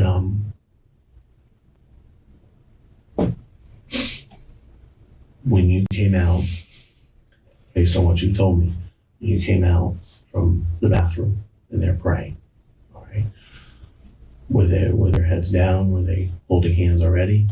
No. Okay. So, because I remember saying, I don't know how you guys pray, so let's go ahead and get this done. You said that to them? Yeah, because I honestly don't know. Growing up Jehovah's Witness, there's different everything. You know, one church bows their head, one church just lets you keep your head up, or, you know, it's different. So I honestly didn't know how they would do it. Okay. I'm gonna ask you three questions. All right. And I want answers. I'd like answers to all of them. Yep. And I think that once you get it out, it'll be a whole lot easier. All right. Where did you shoot Papa? Honestly, I don't know. I just remember he was sitting, he was standing there with his head bowed, and I pulled the gun. I don't know where I aimed. I don't know what I hit. I remember that. That's it. I just remember pulling the gun, and I know it was towards Papa. That's it.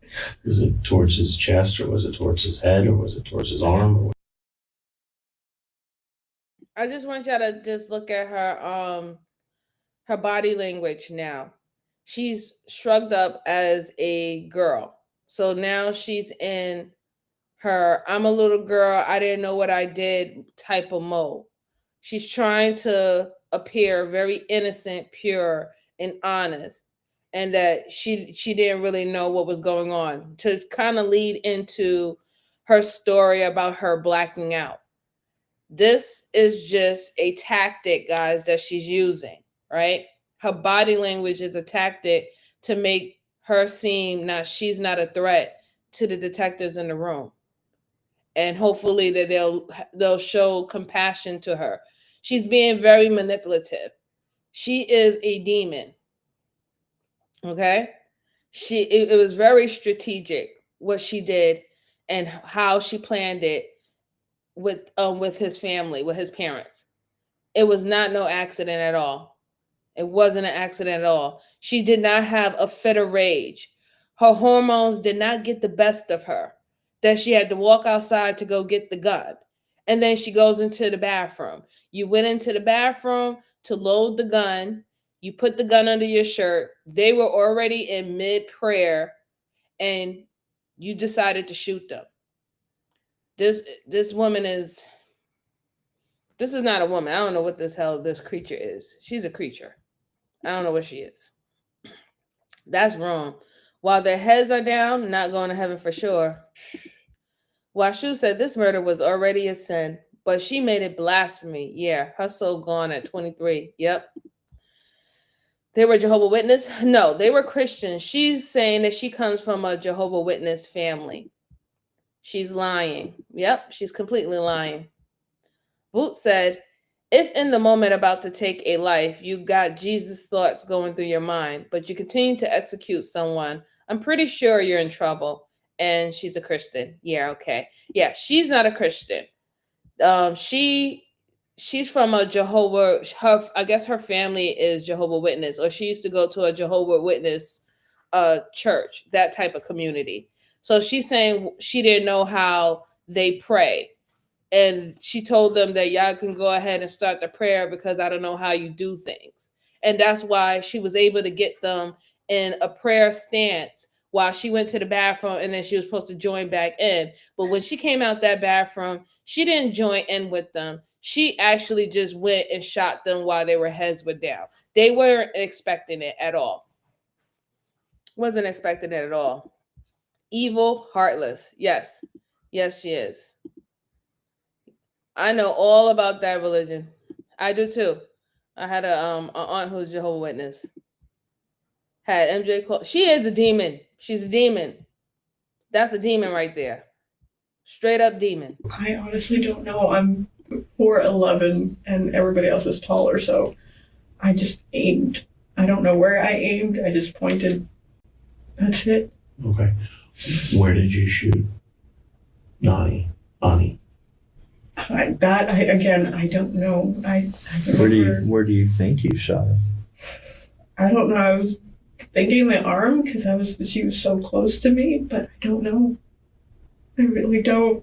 Did you shoot him in the front or in the back? Like in the front, on the front of their body, or on the back of their body, or on the side of their body?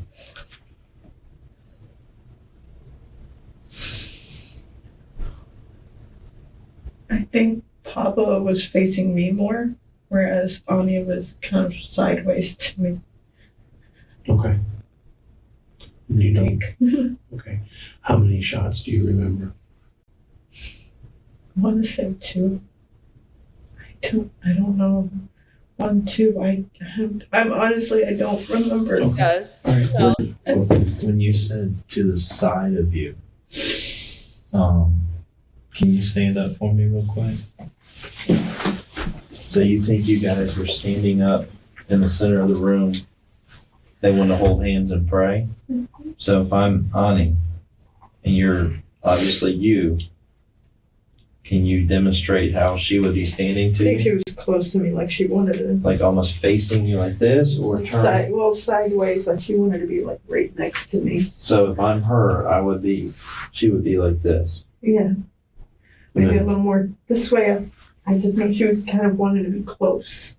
And then where was Papa? And Papa's right where you were. He was Right not very much into being close. Can you kind of demonstrate how you would have responded with a gun so we understand? Here's a pen.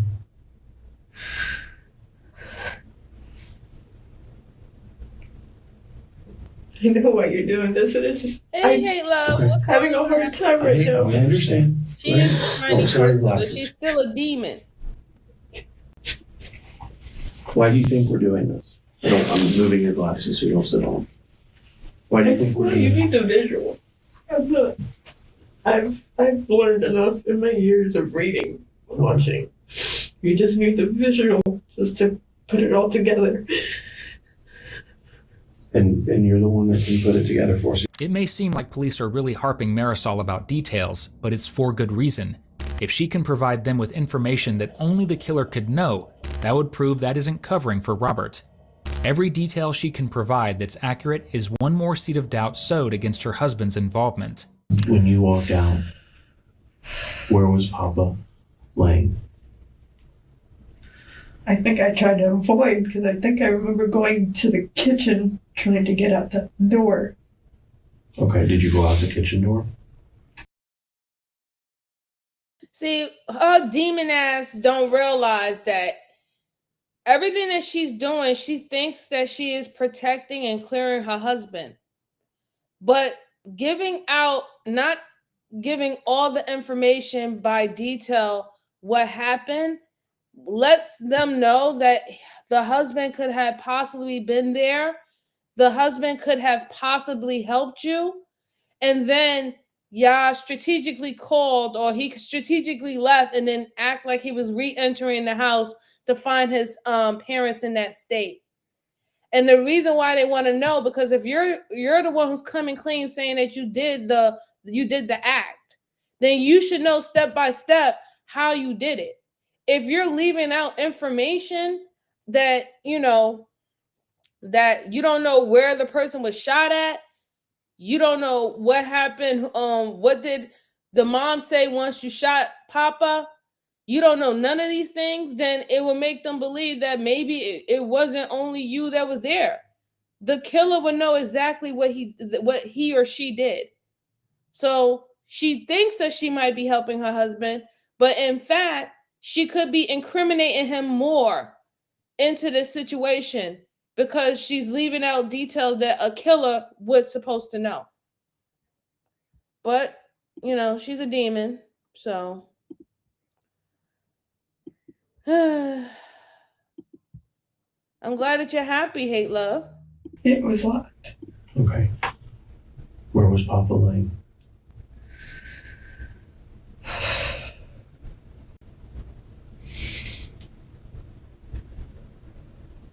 I think he was over by the TV. Okay. Where was Anya? Couch? Over by the couch? Okay. Were they on their back, on their side, on their stomachs? I think Anya was on her side. I didn't pay attention. Do you know if they were alive or were they moving or anything when you were leaving? I think that's why I was so scared. Cause There was no life. There's nothing. Do you remember if you shot Ani again when she was on the floor? I don't think so. I wouldn't have a reason to. Okay. Yeah. I don't think that she's the only one who did it. Just with that statement right there, I definitely think that maybe the son was in on it. Because if you shot them and you said that you shot them while they were praying, obviously they examined their body. They saw that these people were shot in their chest on the floor, right? So you didn't just shoot them one time, one to this person, one to that person. They were both shot numerous of times. You mean to tell me you don't know if you stood over their body and you shot them again? You don't know? Is that what you're trying to say that you blacked out from? And the way how she's answering these questions, like, I don't know, I don't think so, I don't think I did. Well, if you don't think you did, that means that you didn't do it, right? Or you weren't there. Or maybe you're just telling the story from where you heard from the actual killer. What if she's actually taking the bid for her husband? That could be a real possibility. What if everything that she's saying is what her husband did, and he told her this story, and she's narrating it as best as possible as if she did it? But there's certain things that she probably don't remember, right? That he told her. And then now when they're questioning her about it from the evidence that they picked up, where the bullets went in, the entry, the exit points, how long did they, when did the body actually when they were pronounced deceased, how long they were sitting there, or laying there. Did you move the bodies? Did you place them on the ground? Like she doesn't know all the stuff, that the evidence that they have picked up before they started questioning her and her husband. So now they're asking her, what happened while you was there? You said you admitted that you did it. So tell me everything that happened, everything played out. And she really doesn't have the answers to it, which is making the son look more, more involved. Maybe y'all both did it. Or maybe you went to the bathroom and your husband came in and he shot them. And then you helped him lay the bodies down, whatever not. And you came up and helped them with the whole plan to say what happened to them when the cops came. That could be a true possibility now. I see it. I definitely see it.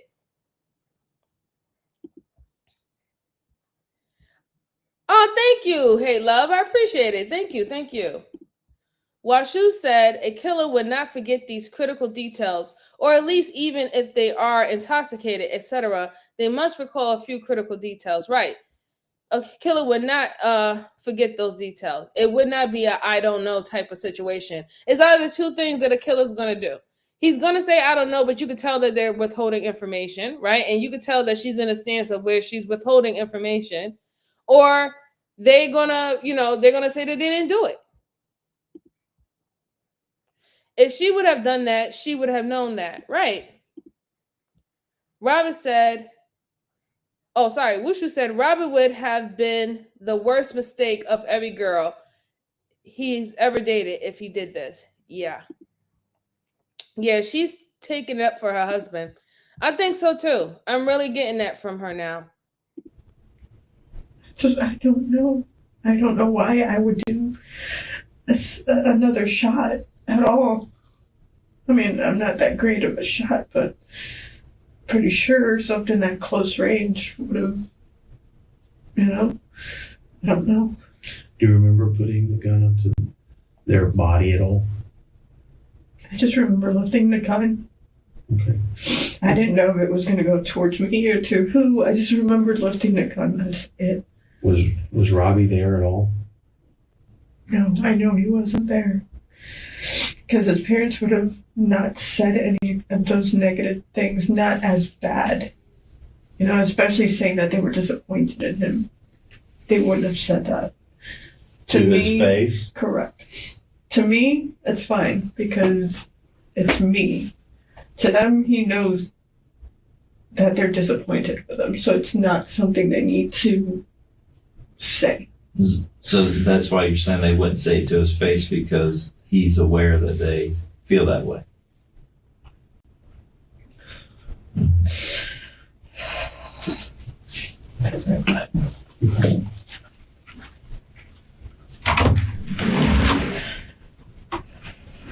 At no point you talked to Robbie about this at all?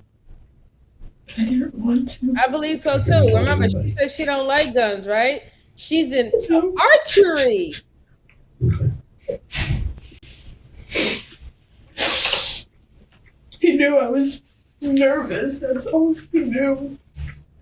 And it was because of the next day. I've been crying a whole week. Breathe. I'm not like this. I know you're not. Oh, you are like this. Stop lying to her. I know this is not normal for you. I've always been the quiet one. I'm the one that listens to everybody. I'm the one trying to help. I don't do things like this. I don't black out.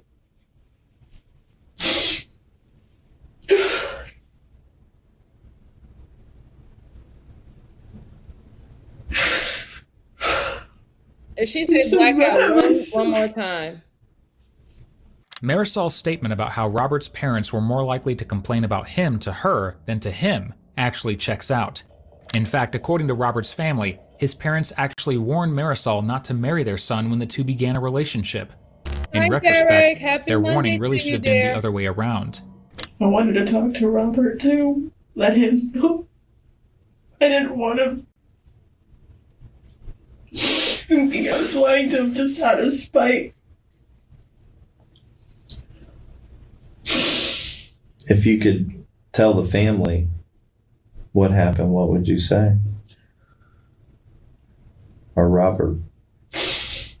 Robert's completely different. Because I'd be terrified of losing him and my children.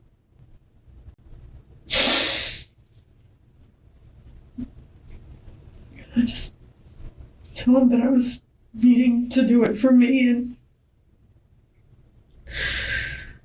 I don't know what took over me. What do you think Robbie's going to think of this? I don't know. I really don't. That's what scares me. I don't want to lose. Florida. It was in Florida. Shout out to you, Derek. That's my best friend. I can't imagine. Happy Monday to you. As a spouse, to have parents talk negatively about their own child, especially about my spouse.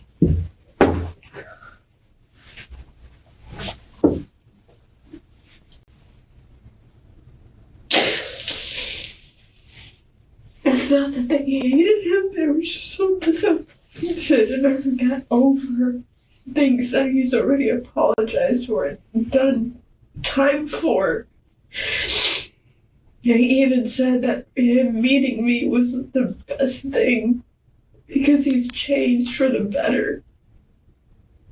And then it's just, this happens and it just, reverts. It's like if he knew again. And he could sense it since the first day that we told him that he got in trouble for this. It's like everything's changed. His family's changed with us. The only ones I peeped that too, Washu. Has conversations with is his cousins. Because even his brother and sister have kind of outcasted us. I don't know. Just trying to protect him, I guess. One way or another, he would have been protected. Are you trying to protect him now? How you doing, Bob? How you doing? Happy I know birthday. he wasn't there. He had nothing to do with this at all. I can promise you that 100%. Man. Apparently, she's the I'm just killer, scared. Derek. The disappointment that he'll have with me when he finds out.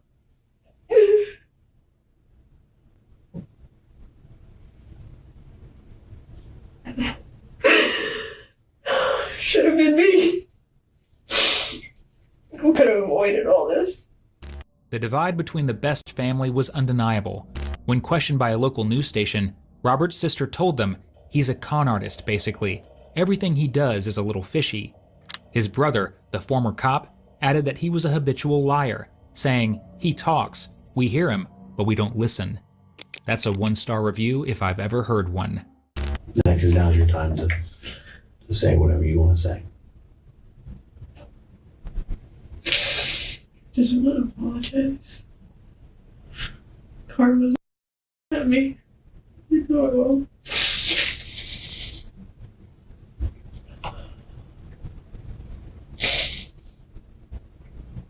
I know they'll never forgive me. I don't expect them to. Just hope they don't outcast my kids for it. I hope they don't outcast Robbie for it.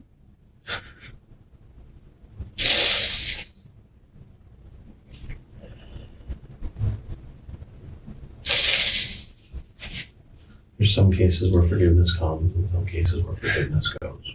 I know that's what they want. Yeah. No, but that's not yours to worry about. His own siblings say that he's a habitual liar and a scam artist. So he's very good at manipulating people. He probably manipulated them before. She stated that they were seen as the outcasts, right?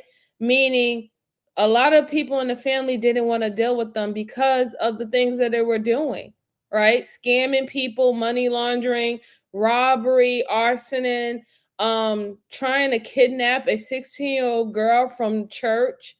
Yeah, I would think that you would be outcast if you are people who have morals and integrity. You don't want to be associated with individuals like that, even if they are blood. So now I do believe what you say, sweetheart. Like, yeah, she does seem like she's quite weak. I mean, and I would say that's a part of somewhat a grooming because that the age difference, right? And when he started to actually deal with her, she's very young. And you could tell like everything is surrounded about Robbie. Everything is about Robbie. Like before she even said anything about I hope my kids don't get outcast. Everything has been about he's been so hurt, nobody supports him, and they don't talk to him, and everything's been about him. So I would not put it past it that he has manipulated her or brainwashed her. And he could have put her, knew that she was going to take the rap, especially if she was there. She knew that he did it, right? And she probably also knew that this was his last strike, right? Because you remember, he has a whole laundry list of crimes that he committed from one state. And then he had this whole child kidnapping thing where him and her was put on parole, and that's why he was going to court. If this was on his rap sheet, they throwing this dude under the jail cell. She knew that she was never going to see him again. So quite frankly, I think he could have definitely convinced her to take this bid for him. And probably even said, hey, I'll wait for you when you come out and we'll be together, babe. It'll be all good. It'll be all better afterwards, It's sad. It's very sad. Very, very sad. Woot said, looks like a big old man child. Gross. While Shu said, the detectives are very patient, listening through Marisol's sobs. Yeah, they're listening through her sobs because she's telling more than what she thinks she's telling. She really thinks that she's protecting her husband. She's making him even more of a suspect. Hey, Jen, how are you? Happy Monday to you. Happy Monday. Bruce said, a laundry list of bad actions. Sometimes you just got to say enough. We done. Right. He told the detectives that he was the black sheep of the family. He did. Joanne said, Derek, he's a punk for getting his wife to do his dirty work or just claiming to have done. Mm-hmm. Yeah. It's terrible. He's a grifter after all. He is. Hey, how you doing? Good evening, Lord LDS. How you doing? Happy Monday to you. Oh, sorry. Let's see. Robin might be just as good as Charlton. Damn. Let's go on. We're almost at the end. It's finally about to be over. I'm sick of hearing her whiny ass voice. What you're still worried about is forgiving yourself. Never will. It was my family. Is there anything else that you want to say? Okay. Do you have anything in your pockets or anything? No. Okay. All right, we're going to conclude the interview and I'm going to walk with you next door, okay? You can take your bottle of water. Do I get to see Joe? Just to I told you I would let you see Joe. It's 6:32 and this is going to conclude the interview. Ultimately, despite the fact that Robert was the center point of law enforcement's initial investigation, he was found to have no involvement in the murder of his parents. Regardless, at the time of his wife's sentencing, neither of his siblings had had any contact with him. Marisol, on the other hand, was sentenced to life in prison for 2 counts of murder.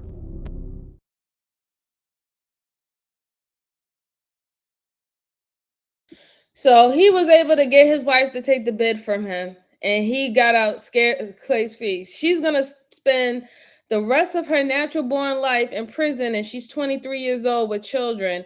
And his creepy, scammy, fucking no good son ass gets to stay the rest of his life out of prison, continue to be a creepy old man, and commit crimes. And he's gonna move on to the next chick who he can manipulate and give her drunk, punk drunk. What is it? Punk drunk in love, the way that she was. She literally just allowed this dude to destroy her life like that. It's quick. It's weird. I'm surprised that they didn't find him anything on him. If anything, they could have got. I would think they could have got him for accessory, but she gave the confession, a very long. We were just watching it, a whole hour, almost a 45-minute long confession. That was more than what they needed, and they got the conviction that they wanted. So I guess all's well that ends well, right? But prayers to those family. It's horrible. It's definitely horrible that they sitting up there praying for their son, their no good son, and their daughter-in-law shoots them in the back of their head when they praying to their God. Like, that is disturbing. It's very, very disturbing. Let's see. MJ has had enough of her. Yeah, I have. Hey, Twilling, how you doing? Happy Monday. Happy Monday. The detective must be thinking, this poor soul. Man. Joanna said, no. Miss Jalen said he had nothing to do with it. I really don't think so. And her kids are going to be hated for this. Yeah. Punch drunk. Thank you, Miss Joanne. Thank you. Karma will catch up. She seems to anyway. Yeah. Hi, Sophia. Happy Monday to you. Happy Monday to you. All right, good folks. I know that was a very long one because, like I said, I know that you are working people and y'all have to get ready for your next work day. I have one more case for you guys, and then we're gonna say we're gonna call it a quits for tonight. This one is not going to be as long as the other one. Just make sure you hit the like button for me. I truly appreciate it. It helps the channel. Or you can hit the down button. It also helps the channel, keeps me in the algorithm. And if you like, if you know anyone who's interested in these type of reviewing of cases, share the channel. I truly, truly appreciate it. And if you have a case that you want me to review, at the end of the live stream, just put it in the comment sections. I always check my comments, and I always give a heart up to anyone who sends me comments in the comment section. Truly appreciate your viewership. All right. So last but not least is we're going to look over, it starts with a body cam, right? So police pull over a man covered in his victim blood. Let's see how this man is going to try to swindle his way out of this. Okay.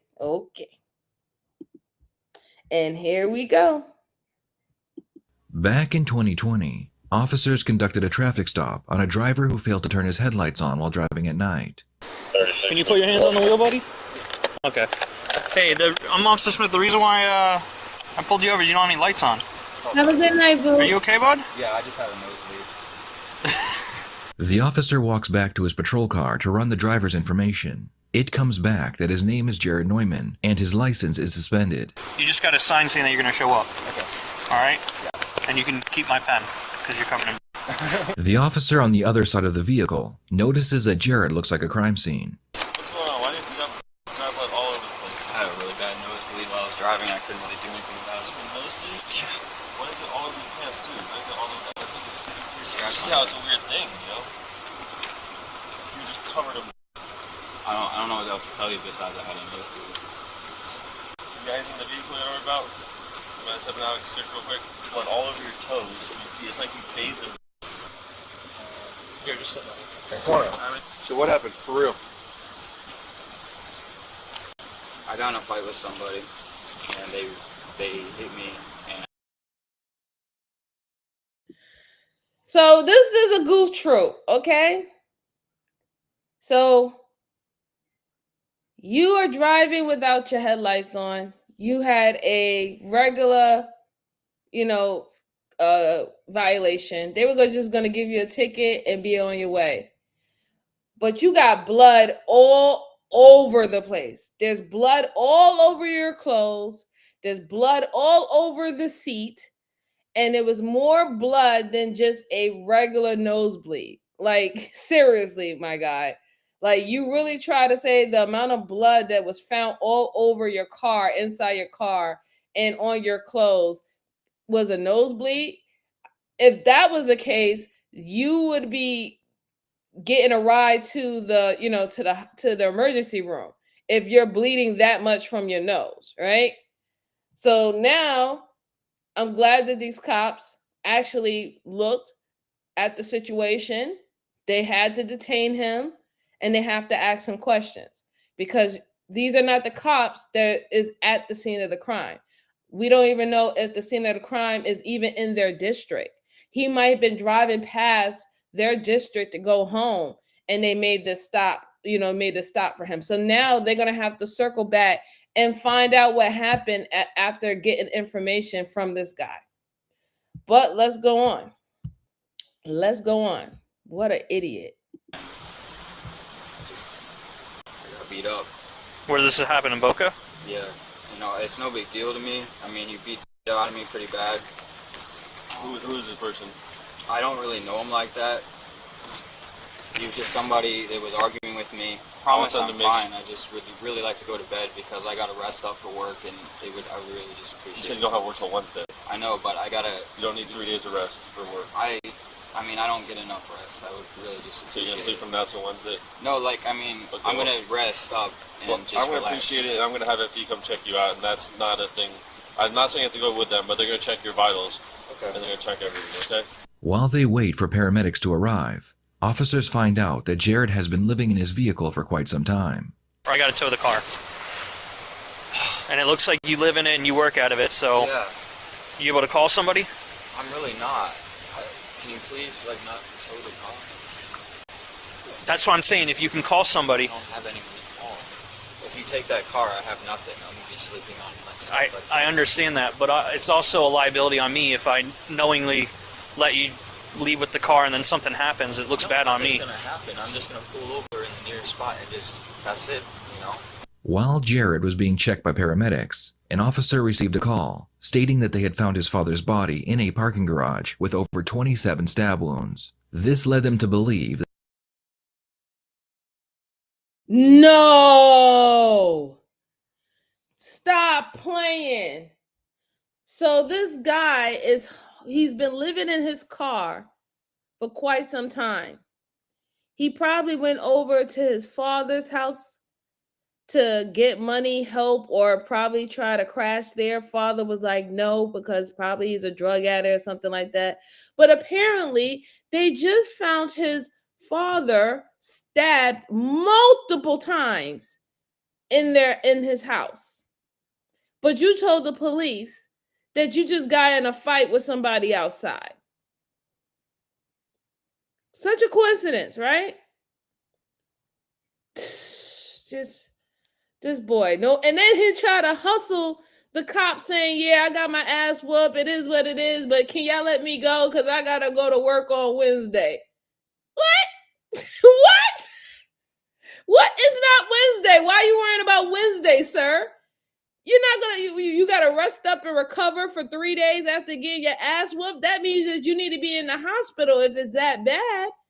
Of course they're not gonna let you go. They cannot even transfer you over, let you just leave knowing that you said that you got into an altercation and there's blood all over you and you can be intoxicated or you can have a brain injury. They're not gonna just let you go. So that's why they had to call the EMS to get you checked out first. But now when they run in your background, they got your name and stuff, somebody else can ping them from the next district and say, hey, listen, we got a homicide at such and such house. And it seemed like the driver's license that he had, he used to live there. That's the house of his father's. You dumb fuck. Holy Christ. What is wrong with people today? Oh my God. This is crazy. This is crazy. He actually lives in it too, this clown. There was a cocaine stop here last month. Dude had a U-Haul full of fentanyl and was stopped for speeding. Another clown.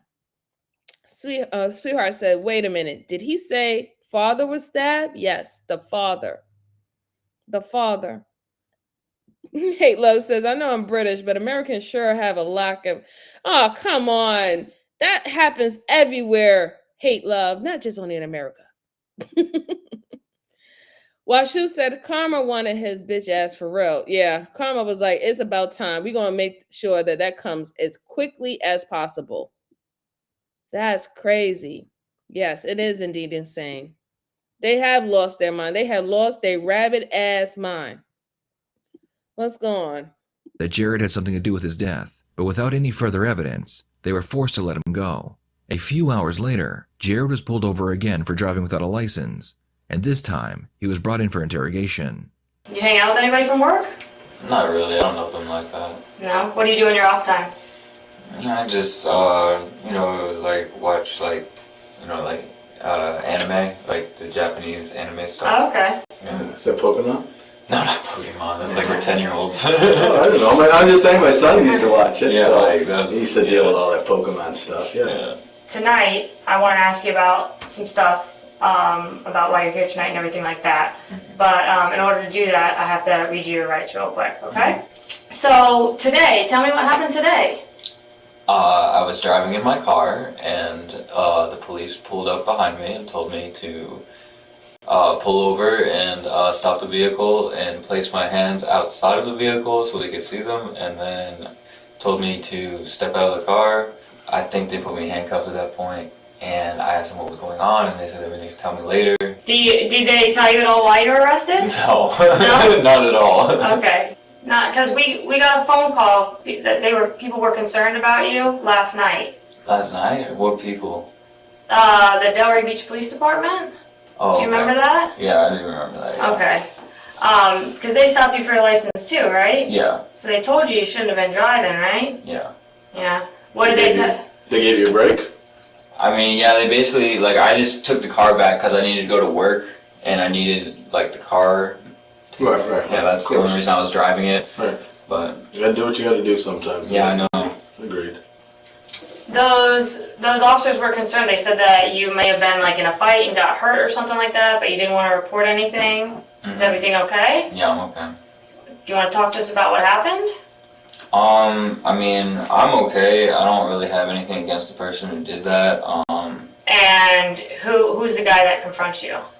I don't know his name. How do you know him? Like, how have you seen him I've before? just seen him a couple times. Like, he's talked to me before, like, briefly, but, like, you know, it's just never really, like, good interactions. He's a horrible liar. He is a horrible liar. So this is a guy that you've seen a couple of times. You still have not told them why you got into a fist fight with him. And then you were checked out by the EMS. You didn't have no scars, bruises, broken ribs, a broken nose. And I'm quite sure they showed whether or not if you had a nosebleed. You didn't even have a nosebleed. So the blood that was on your clothes was not yours. But you supposedly got in this fight. And you're still trying to keep up this, I got in a fight with someone that I don't know. I don't know what he looked like. I only had a few words with him.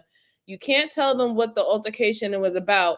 And quite frankly, they literally just found out that your father was stabbed viciously in his house the same day that you got pulled over.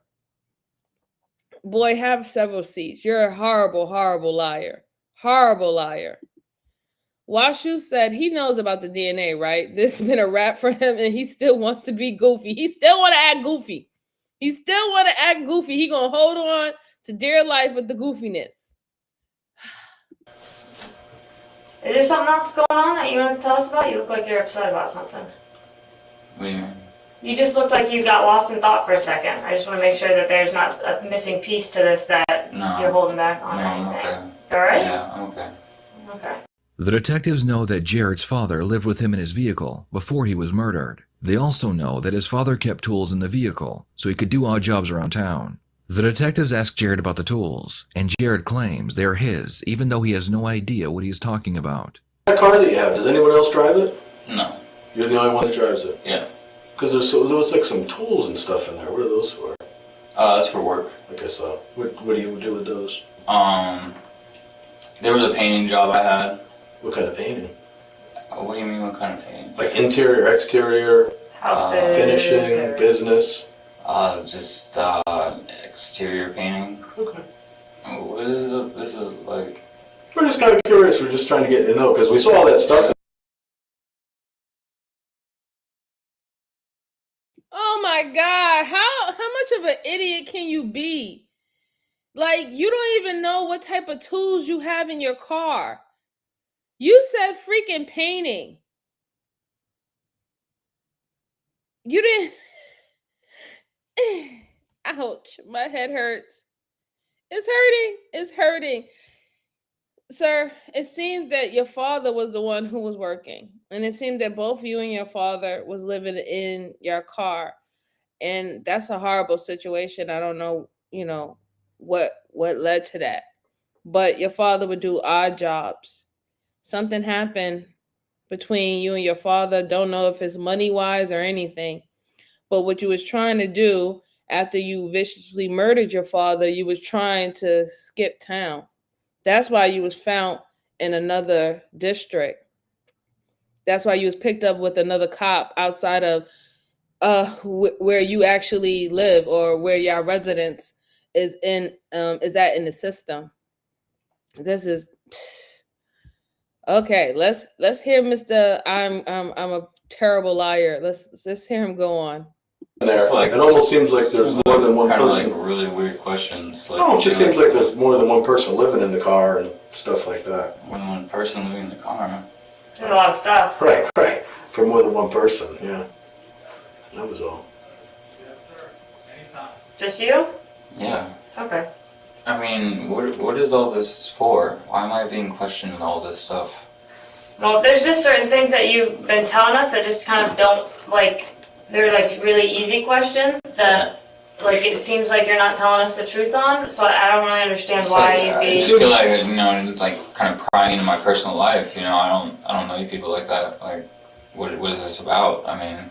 Well, you had a lot of blood on you last night when they came in. That's my problem, really. Right, Right, but when a violent crime happens in Boca, then it becomes our problem because we have somebody out there who But might be I hurting people. can't go get the guy for you. I don't know where he lives. I don't know him like that. Right. There's nothing I can do about Well, that. sometimes what happens, Jared, is that people get scared and they don't always want to tell us things. We did some research. So, and again, there may be reasons you don't want to tell us. I'm not sure. You might be nervous. You might have forgotten. It's just not a big deal to me. Right. Well, to you it's not, but to us it is. So for you to say that it happened on Yamato, we've kind of done the research, and there's a lot of cameras out there. So we kind of know nothing happened on Yamato. Okay. I mean, what else do you want me to say? I mean, Where did this whole thing happen? Tell us that. Didn't I already say it? But I don't think it happened on Yamato. Okay, so where did it happen? Well, that's what, you were there, so so we don't know why you're not telling us everything. I don't know why I'm even being questioned about this. Well, because we want to just get to some even ground about. Even ground about what? About what happened. What happened? That's what we want you to tell us. So what can you tell us about what actually happened? I don't have any more information. Whatever I said is what I've said. I don't want to answer any more questions. I feel like I'm being like targeted or something. The detectives leave the room to regroup and go over the next line of questioning. When they return, they lay it all out on the table for Jared. We know that you were... Yeah, the friendly tactic, the ego up tactic was not going to work with him because of the simple fact that he thinks that he's in control of the situation because he was initially stopped by other cops from a different county. And where the incident took place at is not their jurisdiction. However, for a goofy guy here, he doesn't understand that counties and different police departments, they actually work and speak with each other. So if something does happen in another district, they can request to still continue to investigate it if it happened on that, or if that district says, hey, since this person is a resident of this particular county and we want to handle it, they'll transfer you over to your county where they're going to handle it, right? He doesn't know that. He's dumb for doornails. So he thinks by being arrogant and saying, I don't know what you're talking about, blah, blah, blah, is going to work for him. So now the approach is the direct approach. It's time to put the heat on this arrogant little boy and tell them what they know and tell them what they have been able to pin together. You know what I'm saying? Like, knowing that the fact that they have his clothes, they have his bloody clothes. I'm sure they have tested his bloody clothes already and got samples from it to know that that's his father's blood. Knowing that they found the father, right? Knowing that there was tools, knowing that the father was probably unalived by the same tools that were in the car. Yeah, it's time to put the heat on him. He's ridiculous. He's ridiculous. Brucey says these cops are states, so they do have jurisdiction, right? Yeah, so they have jurisdiction. Absolutely, they have reciprocal agreements. Yes, thank you, Barbara. Happy Monday to you. You hurt your family, especially your parents, then you deserve no love. Well, unless it's Diddy, then you finally Dad, I hate love. County, they come back, they come pick your ass up in a whole nother state. Yes. Yes, they will. Yes, they will. We're by the beach last night. Okay? You're on video at 7-Eleven. Okay? We know, I don't know why, you're distancing yourself from your dad. You don't want to talk about your dad. We know the vehicle is registered to him. Okay? It's not registered to you. We know that you guys were together in the vehicle a month ago, right? You got arrested. You got into a domestic with him. You were living down here with him. And you're lying and telling us that he's living with his mom somewhere. So there's all these things that you're telling us that you're lying to us about. And I think it's because you're upset with what happened last night, understandably, okay? But you need to tell us the truth about what exactly happened because you're lying. There's all these things that we know that you're lying about, okay? What did happen? That's what we need you to tell us, Jared. Can you tell me what happened? Because I don't know what happened. How come you don't know what happened? what did happen. I don't even know what we're talking about. We know who you got in a fight with. We need you to tell us who you got in a fight with. We know the person. I don't know the person. We do. How do you know the person when you were just asking me about them? Because we're seeing how honest you were going to be with us, and we don't think you're honest at all. And you're nervous right now? Because I can tell. I mean, I'm very stressed out. Yeah. I know. And I would be stressed out if I was in your situation too. So I don't even know why I'm being asked. Who cares? We just want to know the last time you saw your dad. Because like I said, we need to get his car back to him. No, I'm the one using it. He gave it to me. You don't understand. It's registered to him. Okay. By law, he's the only one that can get the car back. Okay, then he can come get it when he needs to get it. He won't know where it's at. Yeah, we need to contact him. I can contact him. How? How can I contact him? Tell us. Well, we could try using a phone. Okay. Okay. Do you know a number? That's what I'm asking. No, I do not. Give me an idea of 3 numbers we dial. 1, 2, and 3. That's it. Yeah. Do you know where he is right now? I don't know where anyone is right now. Okay. When was the last time you saw your dad? When was the last time you saw him? Well, I'm going to say today. Today? Okay. I think it's obvious that you know because all the questions that you've been avoiding today have had some sort of relation to your dad. There's certain things that you've been honest about and certain things that you've lied about, and every single thing that you've lied about has had to do with your dad.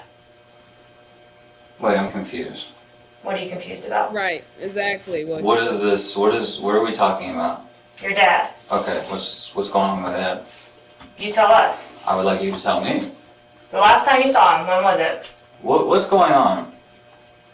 Again, you want us to tell you. Answer her questions. I would like you to answer my question. I'm answering a lot of your questions. A lot more than I normally do. Yeah, I mean, I'm just, The simple question takes a simple answer. Okay. I thought you, to be honest, when we came in here, I thought you were more of a man. And I thought you were more of a... Boy, Brucey, because he is so condescending. He is so arrogant. Like, there is no really having no conversation with this dude. But they want him to confess, right? So this is why they're showing patience as much as they possibly can. But I think that the guy detective, he's about to lose his cool. He's about to flip his lid on this guy because you're playing around and you want to be like, oh, well, why don't you answer my questions? Oh, what do you know? Tell me what you know. That are like he's trying to, do this tough guy, mind, battle of the wits type of thing with these detectives. And it's just coming across very arrogant. And I don't know if he believes or if he honestly believes that this is going to get him out of this seat. It's not. It's not going to get him out of this seat. Before they even had this conversation with you, they've been pinned you to your father's death. They probably even got surveillance or cameras from off the street when the actual murder took place. And he don't even know it. And he's sitting up here trying to play tough guy. It would have blew my top if I was there. Yeah, definitely. Exactly. He looked like he wants to slap. Woo! I wanted to, but his dad clearly never gave up on him as a parent despite the situation. But if he had any ethics, he would have been stable, working, etc. Yeah, I mean, at least if anything, it seemed like his father tried to do the best he can. They were both traveling. They didn't seem like they had a place of residence. They would work odd jobs just to feed each other. Travelers. You know what I'm saying? Nomads. Some people like to live that life, not necessarily. Because they don't really want to be a part of a society or a part of a community and environment. They just like to just travel around. But something happened. He had a domestic violent situation with his father prior to this. That's what they have researched and found. So they weren't getting along for a while, and he has no problem putting his hands on his father. It just escalated to the point where now his father's not here anymore, which is horrible. A decent person, but for you to sit here and not be able to answer a simple question for us and avoid it, that doesn't say a lot about you. I'm still confused as to why you're even here. Because you and your dad got into it. Last month? No, recently. Recently? Mm-hmm. What if this individual is your dad? Hey, How could Brooks, that how you individual doing? be my Happy dad? Monday to you. Shout out to you. I'm asking you. Do you and your dad, let me ask you this, do you and your dad live in that truck together? No. No? No. So there's none of your dad's stuff in that truck? I mean, there is his stuff in there. What is? What? What's in the truck that's his? His stuff? That's none of your business, though. What I do But it with is, my because life... I do this for a living. I understand. So it is my business, and I deal in truth and facts too, not BS. Okay, but still, it's nobody's business what I do with my life. So you did say that you and your dad live in that truck together? Is that a fact or not a fact? I'm confused. Okay, don't be confused. Because again, when you don't want to answer something or you get defensive, you say I'm confused. You guys get like psychological training to do this stuff? He should have had gotten a lawyer from the beginning. No, you're just talking like that's really who you are? Yeah, that is who I am. I'm an everyday Joe, man. I thought you were a wizard. No, not wizard, Joe. Awesome. I'm glad to hear. So now you're Joe and not a wizard? Joe Wizard. You're a Joe Wizard.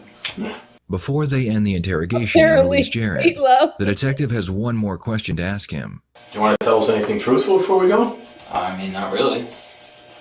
Why not? Because you people are trying to throw me in jail, so why would I tell you anything? Well, because if there's something you can tell us that wouldn't throw you in jail... You're going to throw me in jail no matter what I say. Absolutely not. Absolutely so.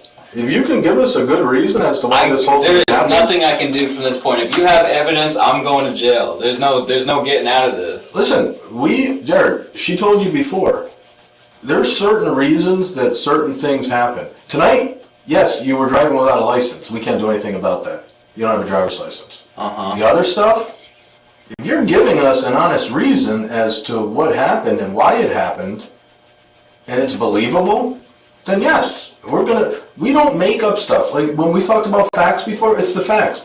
You tell us your facts, and if that matches what the facts are, of course. We don't want to get anyone in trouble for something they didn't do. But you have evidence against me, apparently. We have physical evidence. Yeah, and we don't know what that evidence is going to prove at this point. And evidence can prove one thing, but when someone else tells us another thing, as she said before, about the why stuff happens, that plays a whole load into what the evidence shows. The detectives were forced to let Jared go after spending nearly 4 hours trying to get him to confess. Less than 24 hours later, Jared would walk back into the police department and ask to speak to the detectives again. I would like to confess to the murder of my father. Okay. I appreciate you coming in and manning up and saying that. I think it's important that we talk about it and go over everything that we tried to get into last night, right? Mm-hmm. I mean, I think I just had a huge lapse of judgment. My dad, I mean, I'm not trying to make excuses for why I did what I did because there's no excuse for it, but I was very stressed out and unhappy. My dad would constantly disrespect me, and I felt like I was being bullied and harassed. And when I was in jail and prison and around all these like criminalized people, they always talked about how when people do bad things to you, you have to stand up for yourself, and you have to usually, retaliate with violence. And that's been so ingrained in my head that I was consistently, on a consistent basis, thinking about violence when people were mean to me. And I didn't know how to make them stop otherwise. And then in jail, I would be violent to people who were trying to mess with me and they would stop. So I always thought that was the only way. And, when my dad would always call the police on me if I got violent towards him, like physically. And then, it just got to a point where I was like, the only way to make it stop is to do this. And I didn't know what. What the fuck? What the fuck? Wait. What? What? Hold on. What?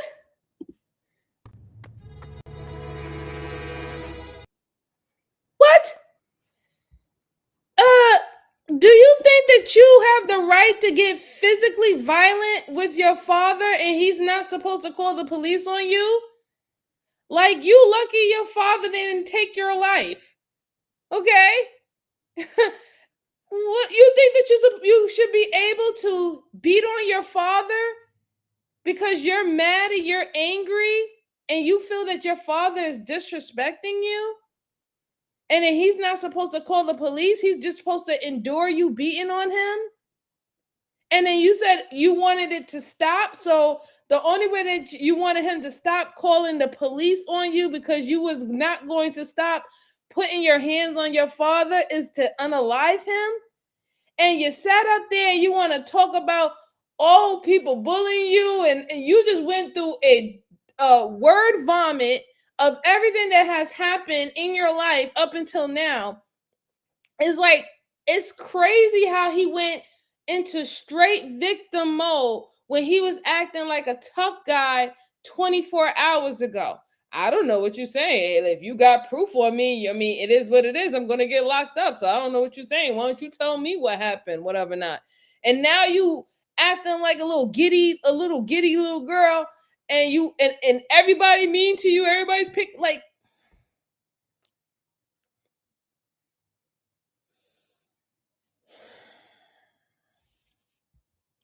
Let me read these comments. I don't got nothing nice to say, so I'm not gonna say this nothing no more.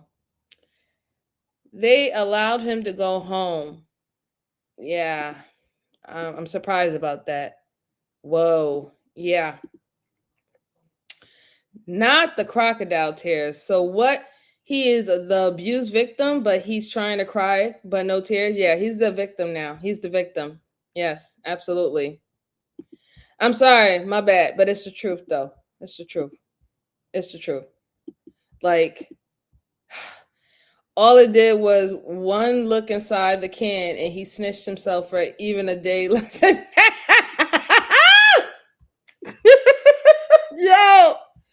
Yo, I don't know. Like, I'm wondering, did they put him in bookends for like one day? Because you remember, he didn't go to jail, but did they put him in bookends? And that's, what is it? He got scared straight. Is that what happened to you, sir? Did you get scared straight for being in bookends in one day? And now you have to come back and be like, yo, yes, I did it. But let me tell you why he was abusing me and he was just disrespecting me and everybody in the world used to bully me. I used to be bullied in school and all the stuff like that. And then, I would hit him because I would be so angry and unhappy and sad. And he would call the cops on me. And I just got tired of him calling the cops and I just wanted it to stop. Boy. I was doing, I didn't know what it's not his fault, like, he didn't deserve that. I just didn't know, like, I didn't know what I did until it was over and I realized what I did. I didn't understand, like, what the hell did I just do? Like, my dad didn't deserve that. I mean, he wasn't the nicest person to me, but I don't think he deserved to die like that. It was horrible. I mean, I remember every second of it. It was awful. I didn't mean to do that. I just felt like I was pushed too far, and I just reacted in a bad way. We were together, about the time it happened. He just, he parks his car in the garage, and he goes upstairs to sleep, and I sleep in the car. So we were just near each other. I mean, nothing really like happened that made that happen. It's just like something I'd been like, I just thought of, it just like kind of just came over me. And, I didn't really see like what, there's just a lot of, there's a lot of like projections of violence in like media, like, I mean, like, TV shows, stuff on the internet, music, everything is just so full of violence. What? Did I hear that right? What? You were the chosen one! Excuse me? Excuse me, motherfucker? What'd you say? You were the chosen one!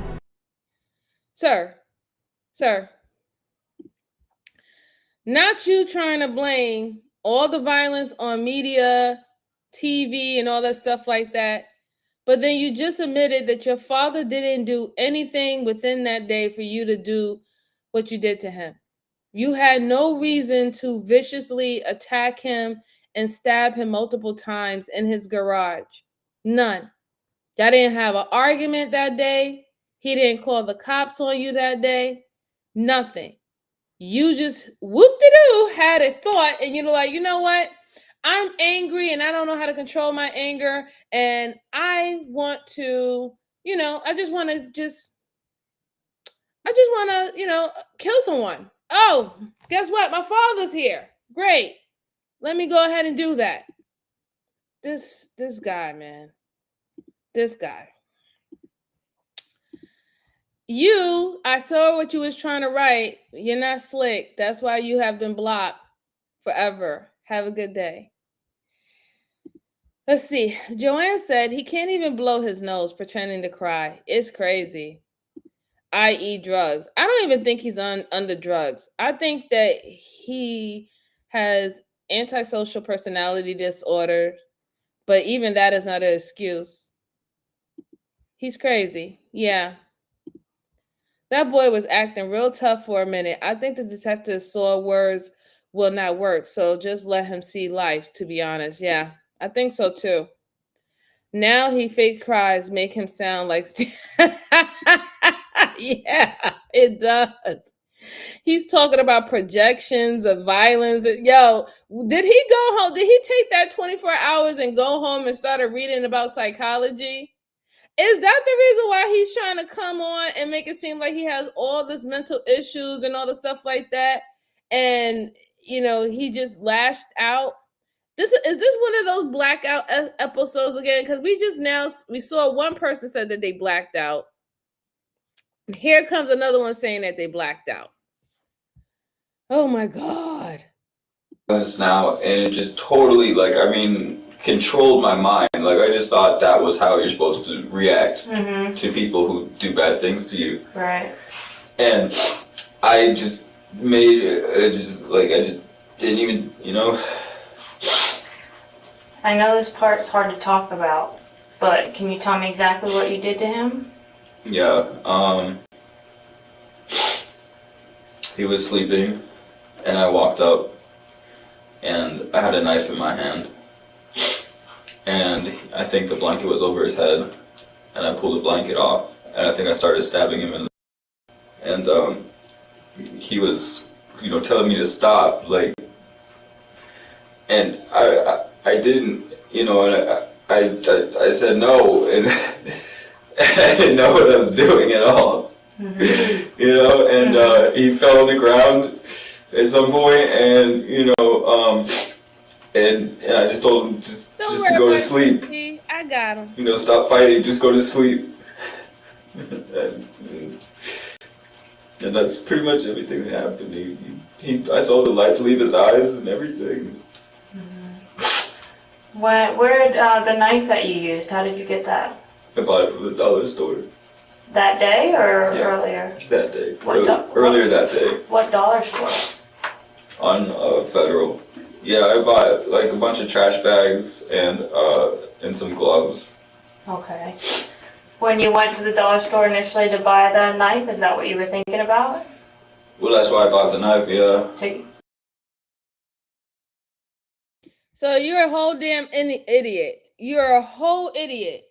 So once again, he just proved that it was premeditated. First degree murder. You intended to unalive your father.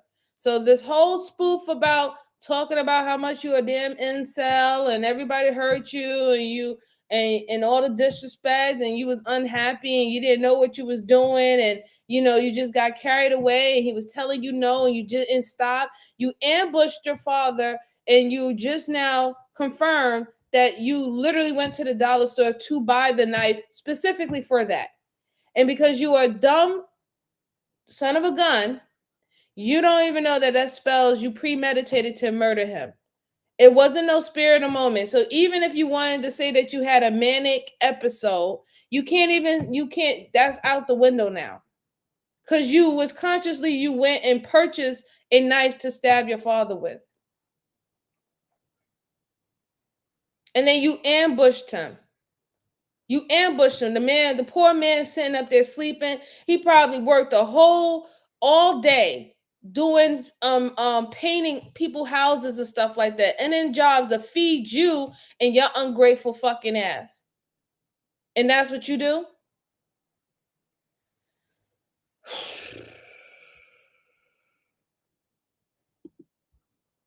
Oh my gosh, man. To kill your dad? Yeah. Okay. When did the idea first come in your head? Well, the day before, I think it was it was the same day. Same day? It was the same day when I was working. I was holding a sign for my job, and that's when the idea kind of happened.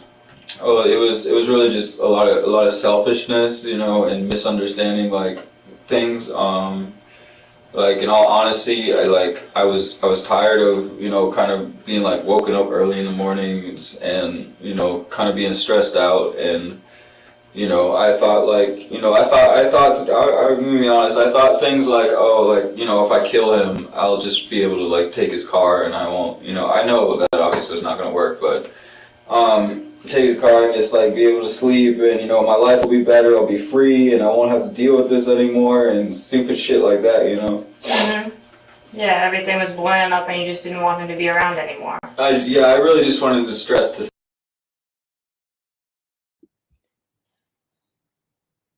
You killed your father because you a lazy bum? You killed your father because you are a lazy bum? Because you didn't want to do anything? You didn't want to be woke up in the morning and have to work for your food? You didn't want to help him so he can provide food for you? That's what you killed your father for?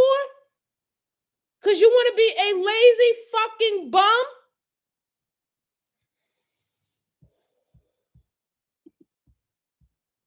Stop. I didn't know what to do. I tried everything I knew how to do, and this was the only thing I didn't try. So I thought it was my only option. I didn't realize what I was doing. So I don't remember everything I said. I just remember saying that he was very cruel to me, and I think I remember I said I didn't want to do this to him, and that I said he was very cruel to me. And I probably said a couple other things, but I don't remember, but that was really it until he, passed away. Jared was charged with first-degree murder because it was very obvious that he planned the attack on his father. Jared would take the case all the way to trial. And on this statement, you said you brought the knife because you planned to kill your father, right? Right, like in self-defense. Oh, so you can kill your father in self-defense is what you bought the knife for? I wanted to protect myself, yes. So you planned out this self-defense where you were purchasing a knife. Oh my God, not him talking about self-defense. And you're a freaking idiot. And I don't know, whoever your lawyer is that made you think that that was a good idea to try to say self-defense. You told the detectives that your father didn't do anything that warrant that type of action against him. He didn't deserve to die. He wasn't trying to take your life. In fact, he was sleeping and you ambushed him. You went to the store hours before to the Dollar Tree store, the dollar store, and you bought the knife and you told the detective that you bought the knife specifically to unalive your father. And you have the audacity to go to trial and say that you bought it for self-defense? This guy is evil. He's evil. He's entitled. And the bad thing about it is, even it seemed like him and his father, they weren't in the most sturdy situations. But even within that, you are a spoiled, demonic little fucking seed. Entitled. You thought that you had the right to sit your fucking ass down and sleep all day while your father slave away to have food for you, to have a running truck, to have tools so you can work to get food. You felt that you wasn't supposed to be doing anything of that sort. If that's the case, why didn't you take your ass to school? Why didn't you go to school? Why are you not in college? You know? Why didn't you try doing that if you didn't want to go work? Go get some scholarships or something. Go get some grants and go to school. Learn a trade. Shit, how about learn to do what your father does? But no, you didn't even want to do that. That was an option. But this is what you kill your father for? And you have the audacity to try to say self-defense? Oh, because now you're worrying about those real time, right? That real time that's going to come, right? The real consequences. You killed your father over the most petty, stupidest shit. And now you want to protect yourself because real time, real consequences, real hard labor is at your doorstep. Like, you know, man. Let me just woosah. Let me just woosah for a moment.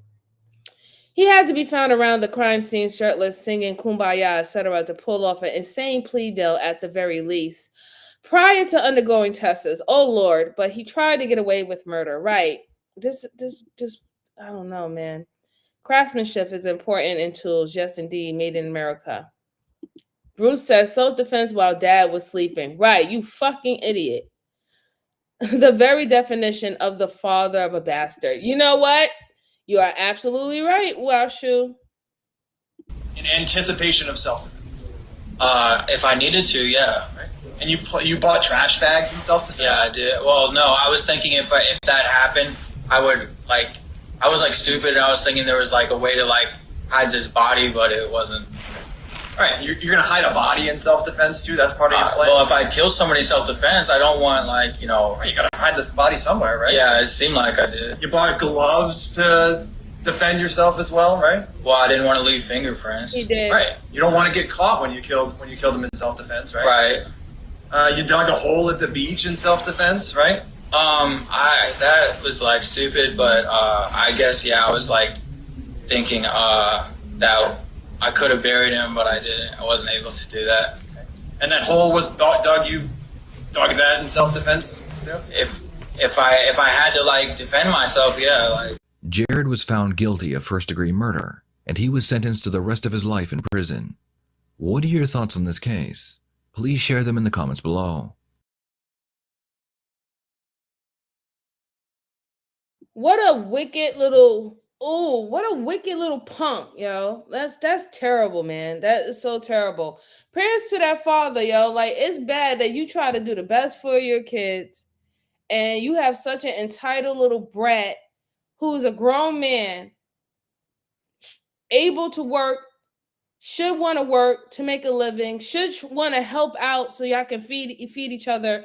And because he wants to be a little spoiled little brat, lazy little bum, he ends up beating up on you, taking his anger out on you for the things that he don't want to go out and get by working, and then he unalives you for it. And then has the audacity to go to court and act like a little child, swinging in the fucking chair, talking about, yeah, it was in self-defense. I bought the knife in self-defense. I stabbed my father while he was sleeping in self-defense. Yeah, I thought about, burying him at the beach in self-defense, you know what I'm saying? But I didn't do it because I didn't have enough time, and I was afraid that people was going to come by and see me digging a hole and putting a body in there. But all of it was in self-defense. My father was a danger to me.